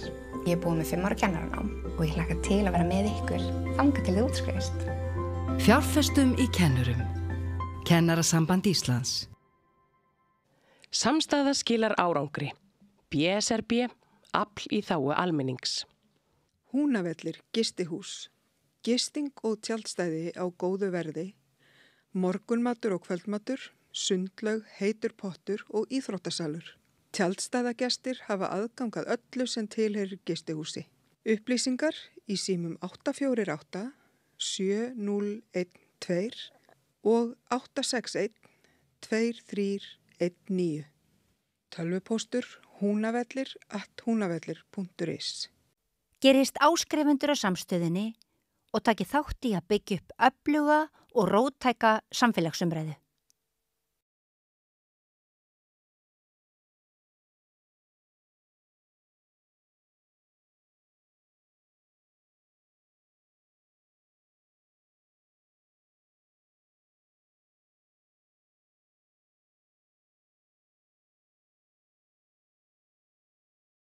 Já, ágætu áhorfendur, hingað komið Sigurður Ingi Jóhannsson, formaður Framsóknarflokksins. Vertu velkomin. Já, takk fyrir. Og margreyndur ráðherra. Já, setið í nokkur ráðuneytum. Já, þú gert það. En svo ég get ekki annað en spurti byrjast stöðu flokksins þíns. Það get ég sagt bara, nú Snorrabúð stekkur. Já, þetta var auðvitað áfall síðustu kosningar. Við upplifðum auðvitað bara höfnun og var í sjálf sér hafnað. Það var stjórnarflokkunum var hengt fyrir að vera leiðinleg og allir orðnir leiðir á þeim. Nýju flokkarnir sem að nú sitt í ríkisstjórn, þeir höfðu talið almenningi trúum að hér væri allt í kalda koli og allt ómögulegt, sem ég held þessi var enda búin að skipta skoðun á núna, en það ekkert sem styður það. Við þekkjum að frá Sameinuðu þjóðunum eru lífskjörtalin hvað best á Íslandi og við erum með mesta jöfnuð í væntanlega heimi af því að við erum framar Norðurlöndunum. Ég efast að sé önnur ríki betri í því og sitthvað fleira. Þannig að þetta var höfnun og síðan má segja að við höfum svona átt erfitt með að fá hljómgrunn aftur. Og skoðanakannanir hafa ekki verið okkur hagfelldar síður en svo og það hefur auðvitað haft áhrif inn í flokkin, menn missa svolítið sjálfstraust og fara svona, og auðvitað höfum við bara leitað inn á við og hvað gerðum við rangt, hvernig getum við lagfært það sem að, hvernig mistókst okkur svona hrapalega frá því að hafa náð eyrum þjóðarinnar í aðdragandakosningana 21, þar sem við fengum á 17,3% minnum mig. Og hvernig getur það hafa gerst svona stuttum tíma og hvernig náðum við ekki eyrum og hvernig getum við þá náð eyrum þjóðarinnar aftur. Við gerum okkur alveg grein fyrir því að hófsamur miðjuflokkur sem ekki í öfgum og hrópum á alltaf erfiðara uppdráttar heldur en þeir sem hrópa hæst. Það ekki svo langt sem að Framsóknarflokkur var með 19 þingmenn til dæmis. Það bara... Nei, það ekki við vorum held ég 2013 með 25% fylgi og 19 þingmenn og jafnstór og samstarflokkurinn og fórum þá í ríkisstjórn og það má segja að síðasti áratugur, ef við segjum að hann hafi hafist 2013 til 24 þegar við förum úr ríkisstjórn að þá reyndar var þarna smá skrítin ríkisstjórn í 8 mánuði árinu 2017 en ef við lítum brott frá henni að þá hefur þetta verið einhver mesti uppbyggingar áratugur lýðveldissögunar þar sem lífskjör hafa vaxið hvað mest, þjóðinni fjölgað gríðarlega og alls konar áskoranir sem því hafa fylgt þetta og ekki búið að greiða úr öllum Og á þessum tíma hefur svona fylgi flokksins farið svolítið upp og niður. 2016 var erfitt ár þegar þáverandi formaður er í þessum vintrismáli og þá eru konar átakatíma sem voru þá framöndan. Og haustið þá býð ég mig fram í raun og veru ekki persónur gegn persónu heldur svolítið það hvort við ættum að halda áfram með Framsóknarflokkinn eins og við þekkjum hann í dag og þekktum eða hvort hann ætti að breytast í það sem að Miðflokkurinn var síðan. Og auðvitað voru það erfiða kosningar og svo árið eftir 17 þá er Miðflokkurinn stofnaður svolítið til höfuðs okkur. Og það voru líka erfiðar kosningar. En í dag, þetta er ekki svo líki flokkar í dag? Nei, þeir eru mjög ólíkir. Miðflokkurinn er auðvitað hægra megin við Sjálfstæðisflokkinn.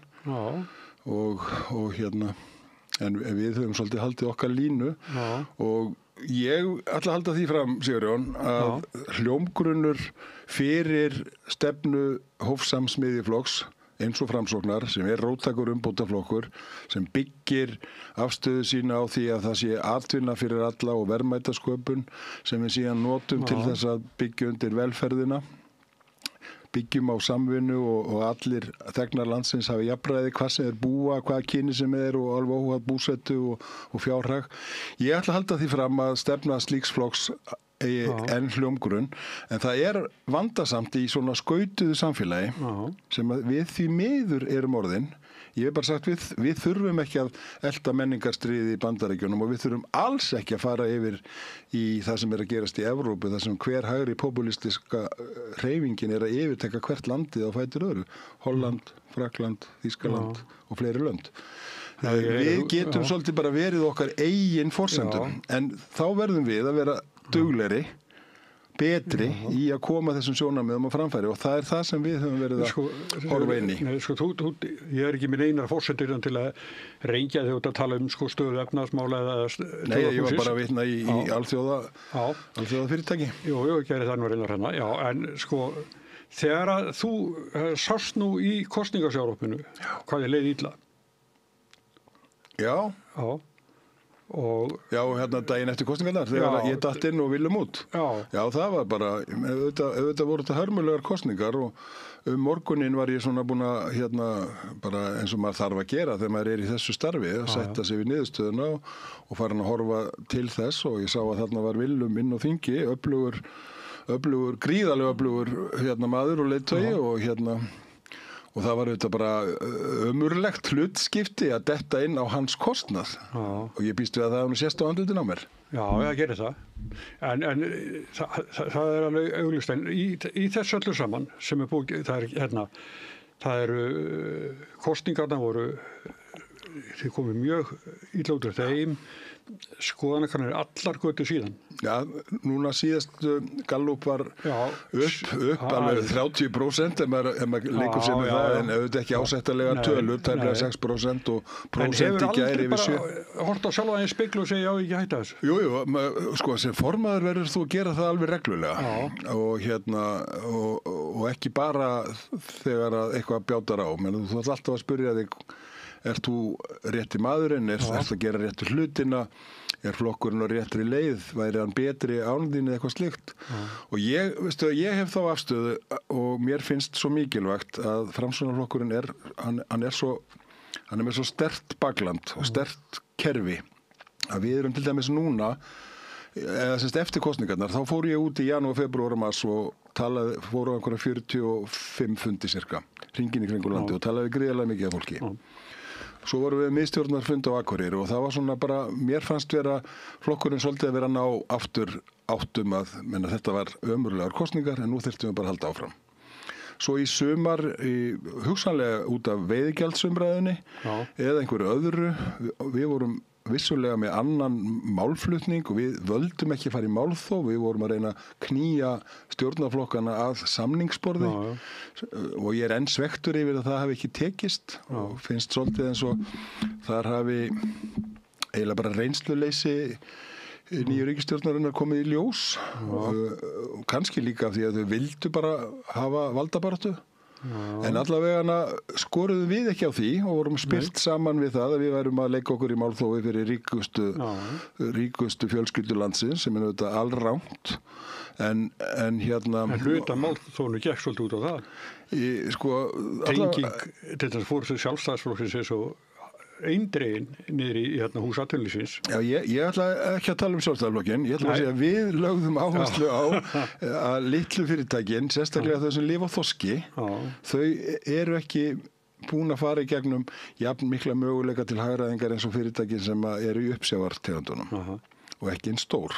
Og þau þola minna og þau eru burðarásar í litlum samfélögum og við vorum að endurróma þessar áhyggjur, sveitarfélagana, samfélagana og litlu fyrirtækjana. Og ég er enn svektur yfir því að við skildum ekki hafa náð aðeins betri hljómgrunni með ríkisstjórninni í því. En því ekki, þá spyr ég bara, því ekki fyrr, það eru, við getum talið þetta upp, Sandgeri, Akranes, Þingeyri, Flateyri og svo bara... Já, það er eðli hagræðingar, alveg sama hver hún er. Þá sagði ekki neitt kannski þegar stöðvað fyrir Breiðdalsvík. Jú. Ég var sjávarútvegsráðherra þegar að Vísir fór frá Þingeyri og Djúpavogi og Húsavík og það var mjög erfiður fundur sem ég átti þar á Djúpavogi. Þá töluðum við svolítið að við þyrftum að styrkja styrkleikana og fara í sóknarfærin sem að augljóslega voru fiskeldi og í dag er Djúpavogur bara í nokkuð góðum málum og talsvert mikill vöxtur þar líka í öðrum hlutum. Þannig að við munum ekki öll lifa á því ef að auðlindin er takmörkuð og tæknigetan og skipin og allt það að stækka, að þá verða þetta færri hendur og færri staðir sem að lifa á því, en þá verðum við líka að vera dugleg að hugsa, líka niður á Austurvelli og eða upp í ráðunetunum, að hugsa hvernig getum við komið betur til móts með öðrum aðgerðum en sjávarútvegi til þess að byggja upp landið allt. Af því að mín skoðun og okkar framsókn er klárlega svo að þegar að undirstöðu atvinnugreinar þjóðarinnar sem eru sannarlega sjávarútvegur, ferðaþjónusta, orkufrekur iðnaður og landbúnaður upp að ákveðnum marki, þegar að þeim vegnar vel, þá vegnar öllu Íslandi vel, líka hér á höfuðborgarsvæðinu. Þegar þessum greinum vegnar illa, þá vegnar höfuðborgarsvæðinu líka illa. Þá dregur úr útflutningstekjum, þá hækkar atvinnuleysi, hugsanlega fer fólk þá að flytja hingað, þá vex húsnæðisvandinn. Þannig að lykilatriði fyrir þjóð eins og Ísland er að allt landið blómstri. Þetta er eitthvað sem við verðum að fara að tala meira um. Það er alveg óskiljanlegt að við í þessu landi, ekki fleiri en við erum, skulum hafa það sem sport að hatast út í þessar undirstöðu atvinnugreinar. Ég held að það sé... Svona alltaf því. Já, einhverjir kannski, en kannski finnum við svona fyrir svona ákveðin í misskiptingu þegar að einhverjir gangu með milljarða í vasanum og kaupa upp allt bara í smásölu verslanirnar og allt saman. Algjörlega og við sjáum náttúrulega í dag að þessir risar til dæmis á smásölumarkaðnum, þeir eru bara með umtalsverðan hagnað, þeir eru ekki stærstu leyti í eigu lífeyrissjóðanna okkar. Jó, svo er þeir bara dauðir eigendur. Þeir taka ekki þátt í stjórn. En það er bara umtalsverð arðsemi þar. Ég held hún hafi verið meiri heldur en til dæmis í sjávarútveginum. Það tala nú ekki að bera sama við landbúnaðinn sem engin arðsemi er í. Já, svo það. Og það þegar er svona óverulegur hagnaður að þessari þjónustu eins og bara nýlendu eða matvöruverslunum þá náttúrulega bregður okkur, þetta er alveg augljússkaðan peningurinn kemur. Já, hann kemur bara á okkar sem erum að versla í búðunum. Já, en má ég halda þess áfram þetta, mér finnst, Framsóknarflokkurinn, hann hefur svo sem tekið dýfur áður. Já.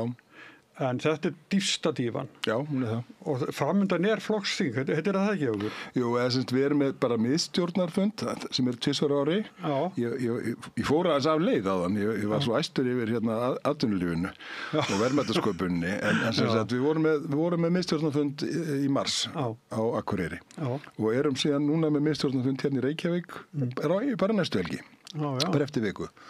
Og það eru alltaf 2 slíkir fundir á hverju ári. Flokksþing er síðan annað hvert ár og hefði miðað við að það var síðast 24 þá hætti það að vera á bilinu febrúar til apríl loka 26 og þessi miðstjórnarfundur á haustin, hann tekur ákvörðun að boða til slíks og það verður gert semst eftir viku. Þú sér ekki ástæða til að flýta flokksþingi? Og hafa það á þessu ári, í desember. Nei, mér finnst það eiginlega galið, sko. Menna, til hvers? Er ykkur panik? Ég væri órólegur sem formaður flokksins. Já, sjálfsögðu, en við erum bara með traustkerfi og miðstjórnarfundurinn þá koma menn saman og geta talað hreint út og síðan þurfum við að kjósa ritara sem er einn af 3 sem er í stjórninni því Ásmundur Einar er hættur og við þurfum að kjósa nýja ritara en á flokksþinginu er kosin formaður, varaformaður og ritari og það er bara mikilvægt að við gefum flokknum tækifæri til þess að hugsa það fram að þeim tíma. Ert þú búin ákveða að hvort þú gefur kostaður áfram? Sko ég er að undirbúa mig fyrir þennan miðstjórnarfund. Þar mun ég tala mjög hreinskilningslega við flokksmenn mína það hvernig ég sé stöðuna fyrir mér og hvernig hún hefur verið að þróast á liðnum missurum og hvert mér finnst við eiga stefna. Þar verður síðan tekin ákvörðun að boða til flokksþings og ég mun geyma þá tillögu gerð til þessa fundar sem á aðra hluti. Já, sko, þú svarar ekki beint og Lilja Alfreðsdóttir sem er varaformaður Framsóknarflokksins, hún svarar ekki heldur svona beint ef maður spyr hana. Nei, er ekki bara eðlilegt að við treystum grassrót Framsóknarflokksins. Ég meina, ég gerði það 2016. Ég átti ekki von á því að fella sitjandi formann.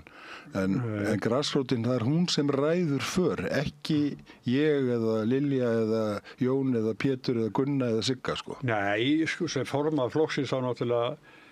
Það leggur maður línur og annarkvort er fólk sátt við það línur eða það er það ekki. Já, eðlilega. Og það er tækifæri á flokksþingi. Ég fæ ekki sem sagt frá þér yfirlýsingu hvað ætlar að gera á flokksþinginu. Nei, ekki í dag. Nei, ég vildi reyna. Það sjálfsögðu. Já, herðu, síðan er líka skoðanakannanir til þess að stöðuna í borgarstjórn. Já. Og þar er líka mjög slæm staða. Já, við höfum auðvitað bara gegnum tíðina alltaf átt svolítið erfitt uppdráttar í borginni síðustu mjög margar kosningar og þetta var auðvitað alveg frábær árangur sem að Einar Þorsteinsson og hans fólk náði síðast og reyndar á höfuðborgarsvæðinu. Við erum gríðarlega sterk á höfuðborgarsvæðinu, við erum í meirihluta í Hafnarfirði, Kópavogi, Mosfellsbæ og komumst í meirihluta tíma í Reykjavík þangað til að ljós kom að gamli meirihlutin ætlaði ekki að hleypa Einari og hans fólki til þess að breyta því sem að þau voru kosin til. Og þau sögðu var það þannig bara, gekk hann bara vekk? Já, bara gekk á vekk og hann hefði bara lent svolítið í því sama á ríkisstjórnin okkar 21-4 ef hann hefði haldið áfram. Ég meta þannig að kjósendur hefur sagt býtu varst ekki kosin til breytinga og þú gerðir ekkert. Og þá var það heiðarlegra að segja bara 1 ári fyrr ég kemst ekki lengra með þessu fólki. Það vill ekki breytingar. Þá hugsaður að slíta og þá reyndi hann að mynda annan meirihluta sem að síðan eiginlega Flokkur fólksins komið í veg fyrir. Þau voru tilbúin að vera með á föstudegi en miðnættið voru það hætt, sko. Eins og getur gerst eins og stundum gerist. Já, ég segi það getur stundum gerst, sko, að Helga Þórðardóttir, hún er nýtekið við, þannig að þetta var svolítið svona óvissu tímar. Það er kannski ekki stóra málið. En við höfum sem sagt ekki sögu svona stöðugt kjarnafylgi sem er alveg merkilegt í raun og veru vegna þess að Framsóknarflokkurinn á alveg hljómgrunn á höfuðborgarsvæðinu ekkert síður heldur en annars staðar út á landi. Hún er leið vel í Örlistón. Upp að ákveðnu marki, kannski, gekk rosa vel, en síðan kannski, þá mistum við kannski þetta kjarnafylgi verandi í svona stóru hóp, sko. En ég ætla bara að benda á eins og Kópavogur sem er nú bara gríðarlega stórt og hratt vaxandi samfélag. Yfir 40.000 íbúar. Já, bara næstasta sveitarfélag landsins. Þar höfum við Framsókn verið í meirihluta í 54 ár af 65. Þannig við eigum alveg hljómgrunn á höfuðborgarsvæðinu. Já. Sigurður Geirdal, hann var eftirminnilegur. Já, það er meðal annars út af því hversu hann var duglegur að búa til, held ég, svona kjarnan, grassrótina. Það er hún sem skiptir svo miklu máli. Já. Ég get líka vitnað að hann var mjög svona þægilegur valsmaður svona í samskiptum við fjölmiðla. Það var svona, hann svaraði skilabóðum og hann var góður félagsmála og félagshyggjumæður. Já. Og var með sín svona hvernig þetta byggja upp, enda sjáum við hvað hefur gengið vel í Kópavogi. Það er ekki launum hvað ég hef sagt svona að Sigur Ingi hlýtur segja sér. En það er bara mín skoðun. Svo satt hjá mér ung kona, satt við hliðina á mér í einu þættinum og kasólett. Og þá er ég að segja þetta, hún sagði neini, hann er á fleygiferð all land og það. Já, ég er búin að vera að fara landið. Svo kemur ljós að hún tengdadóttir. Já. Og til hamingju með barnabandið. Já, takk fyrir það. Þannig, svona er þetta. Já. En sem sagt, þú vilt ekki fara sömu leið til hans eins og Halldór gerði? Á tímabilinu 2006 til 2009, ef menn allar rifja upp sögu Framsóknarflokksins, þá var það svolítið tími þar sem að hver forystumaðurinn kom og fór án aðkomu flokksþings, án aðkomu grassrótarinnar. Það er aldrei góður tími. Nei.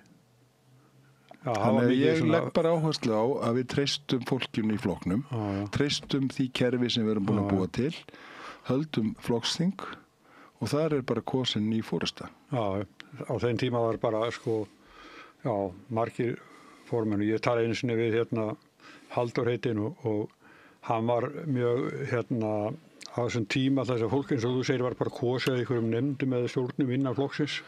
Já, það er bara hægt að kjósa formann á flokksþingi. Það er hægt að kjósa bæði varaformann og ritara á þessum stjórnarfundum. Já, það tóku varaformann við, það til dæmis eins og Guðni, hann er gott dæmi það. Valgerður og Guðni. Heyrðu, en í dag, það var í gær, sem að Sigmundur Davíð hélt aðalræðu á aðalfundið flokksþingi Miðflokksins og ég hlusta á hluta af henni, kom ekkert óvart, ekki neitt, en þetta sem að gerðist milli ykkar, talist þið við í dag? Já. Þið sitið saman allan í utanríkismálanefnd? Já, fórum saman daginn til Póllands og Litháen. Já, alveg rétt í saman utanríkismálanefndin og auðvitað gerir menn það. Þetta var erfiður tími. 2016 var erfiður tími. Ég vildi ekki að Framsóknarflokkurinn myndi þróast í þá átt sem Miðflokkurinn hefur farið. Sástu það þá að það var svona áherslan voru í þá áttina? Já. Og það er ástæðan fyrir ég bauð mig fram. Já. Þráttur hann hélt alltaf fram að þú hefur lofað að gera það ekki? Já, ég nenni ekki þá sögu, hún er ekki alveg sann. Nei, það er þess að við höfum heyrt þetta öll áður. En ég ætlaði að spyrja þér, þú svaraði nú svolítið áðan með endan á vorþinginu þegar það rifið handbremsuna. Já. Þetta er bara algjörlega nýtt. Þessari 71. grein hefur ekki verið beitt áður. Nei, af ástæðu. En var ekki bara full ástæða til þess? Ég ætla að segja þér það. Ég hef sagt það í þinginu, ég hef sagt það við stjórnmálaleiðtogana. Það var svona stutt í það að hægt vera að ná samningum. Það þarf bara smá löngun til þess að ná samningum. Samkommulag lá á borðinu. Sá vilji var ekki fyrir hendi. Nei, það var svo stutt á milli. Já, segi það. Þú metur það þannig að það hefði verið hægt að loka þessu mál öðruvísi. Já, og þá hefði ríkisstjórnin getað klárað 20-30 mál samhliða. Já. En hún valdi að gera það ekki og valdi að fara þessu leið. Já, þannig að það var ljóst að þau næðu fram því sem vildu, eða nálægt í þessu máli. Já, í þessu máli. Á kostnaði alls annars. Já, þannig að þau fórnuðu miklu fyrir. Já, gerðu það. Já. Þú hefur ekki viljað standa þessu. Nei. En þú nefndir svolítið áðan ríkisstjórnar sem þú varst í frá 21 að þá var það eiginlega allt farið úr böndunum hjá okkur. Nei, það var alls ekki farið úr böndunum. Við hins vegar Ég myndi að halda því þannig fram að átökin sérstaklega á milli Vinstri grænna og Sjálfstæðisflokksins voru orðin áþreifanleg sem gerði það að verkum að það var eins og það væri ekki nægur vilji til þess að setjast við borðið og klára málin á einhver skynsamlegan hátt. Og sennilega sátum við of lengi í þessu. En það eru ástæður líka alltaf fyrir því að menn gera það.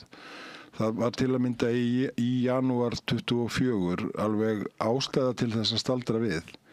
Þá fannst okkur í Framsókn algjörlega óþolandi að ríkisstjórnin ætlaði ekki að standa við bakið á kjarasamningum af því að þau væri til 4 ára. Það er svo mikilvægt fyrir land og þjóð að ná langtíma kjarasamningum alveg eins og við gerðum 2018 og eiginlega var það megin markmið mitt við myndun ríkisstjórnarinnar þá, þessara óvanalegu ríkisstjórnar Vinstri grænna Sjálfstæðisflokks og yfir miðjuna hjá okkur í Framsókn að ná pólitískum stöðuleika og ná efnahagslegum stöðuleika með lífskjarasamningunum og þess vegna gengum við langt í að bakka þá upp.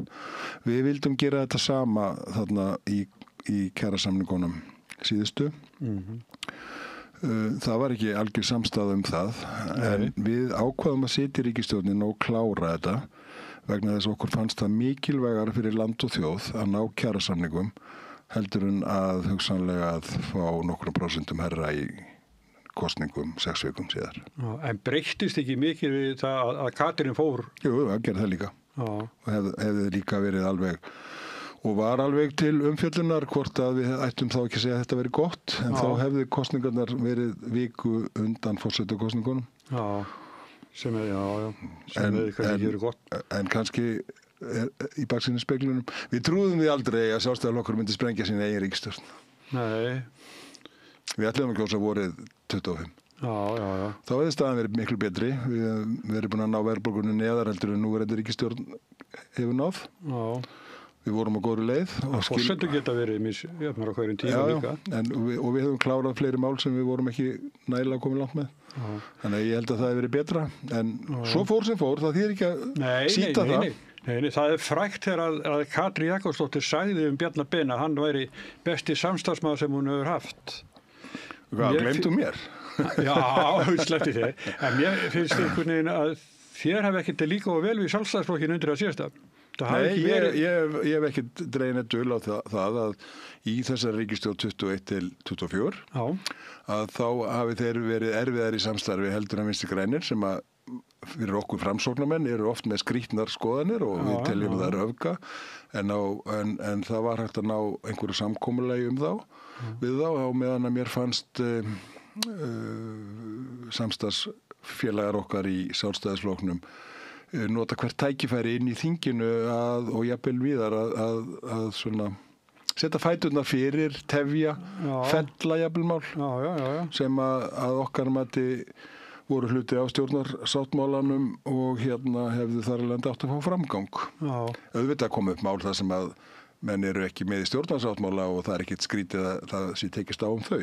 Það er ekki búið að semja þau fyrirfram. En þegar þú gerir samning að vinna að tilteknum málum að þá, jafnvel þó þú sért ekki fullkomlega sammálaðum, þá lít ég svo á að þú sért búin að skuldbinda þig að framfylgja þeim í ríkisstjórn. Og það fannst mér þeir ekki gera fullkomlega vel á þessum tíma. Svona komið svolítið í baki á okkur. Mér fannst það, En sko, núna þegar að vera að spyrja fólk, ég segja svona aðeins mína skoðun á það. Mér finnst ásjóna núverandi ríkisstjórnar mikið bjartari heldur en var með fyrirgeðu Sigur Bjarna. Já, bjartari heldur en 17-18, veit ekki? Nei, ég veit það ekki. Sko. Það var búin að vera pólitískur óstöðuleiki. Sigurinn, ég held að fólk hafi verið orðið rosalega leitt á okkur. Við vorum búin að vera ríkisstjórn saman í 7 ár, þessi flokkar, og meira og minna sama fólki líka. Sem sömu andlitin, sömu ráðherrarnir, svona meira og minna. Sjálfstæðisflokkurinn endurnýjaði nú svolítið, við ekki neitt, en hefðum kannski átt að gera. Í ljósi þess að þetta er nú það sem menn gera gjarnan á Norðurlöndunum til dæmis. Eitt lærdómur sem við eigum að taka með okkur, en ég held bara að fólk hafi orðið svo þreytt á okkur að þegar það kemur fólk, Samfylkingin til dæmis tók meir og minna öll stefnumálin okkar og gerða sínum og í augum kjósanda voru þau trúverðugri að framfylgja þeim heldur en við. Já. Við þurfum bara að búa við það og endurheimta þetta traust. Já. Ég sé hins vegar ekki Samfylkinguna að fylgja þessu öllu eftir. Nei. Og þá mun það breytast þegar að tímarnir líða fram. En ég alveg sammálaður, ríkisstjórnin fekk alveg fljúgandi start og auðvitað erum við nú bara búandi í þessu landi, þá vonum við auðvitað alltaf að ríkisstjórnum farnist vel og samfélaginu gangi vel. Já. En ef þau fara út af sporinu að okkar mati, þá eigum við að gagnrýna það. Það hlutverk stjórnarandstöðar. Já. En ég sagði bara svona, mér finnst þau fá svona mikið svona, hvað ég segja, góðvild, ég ætla að segja góðvild, ég bara góðvild í svona upphæðu síns ferils. En svo eru skoðanakannanir og það sér að stjórnarandstaða bælist aðeins með 12%. Nú það þannig að þið ekki einn og sami flokkurinn.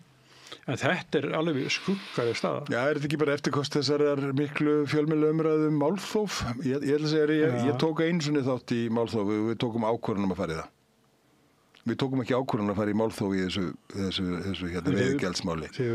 En við tókum ákvörðun í ISAF. Já.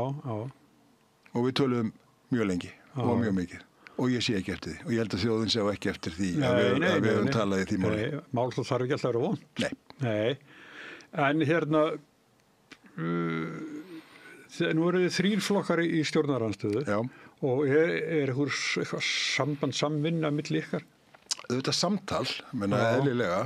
Við þurfum bara að skipta með okkur verkum og við þurfum að ná samkomulagi ákveðna hluti. Það eru bara hlutir, það eins og óundibúnar fyrirspurnir til ráðherra.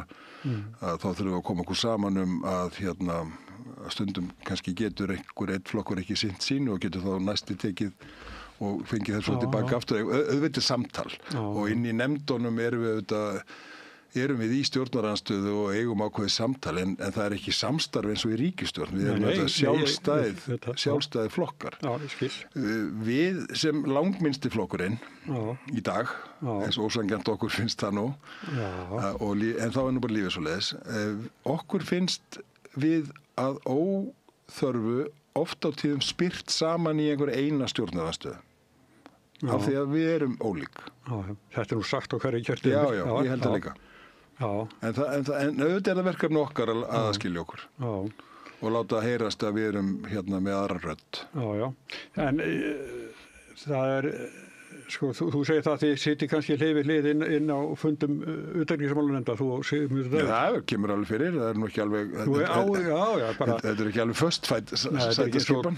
Ekki svo tórum á hverja sitt sæti. Nei, það er fjósinu gamla dagar sem að kýtnar röddu alltaf svona básinn. Þetta þarf ekki vera nákvæmlega þannig, en jú, auðvitað kemur það fyrir. Já.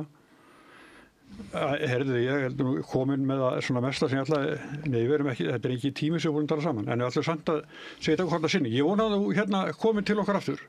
Ég er til. Ég er bara til. Já. Herðu, þakka þér að sinni. Takk sömuleiðis. Og ykkur sem horfðu á þáttinn, þakka ég fyrir að hafa fylgst með okkur og við kveðjum sæla sinni.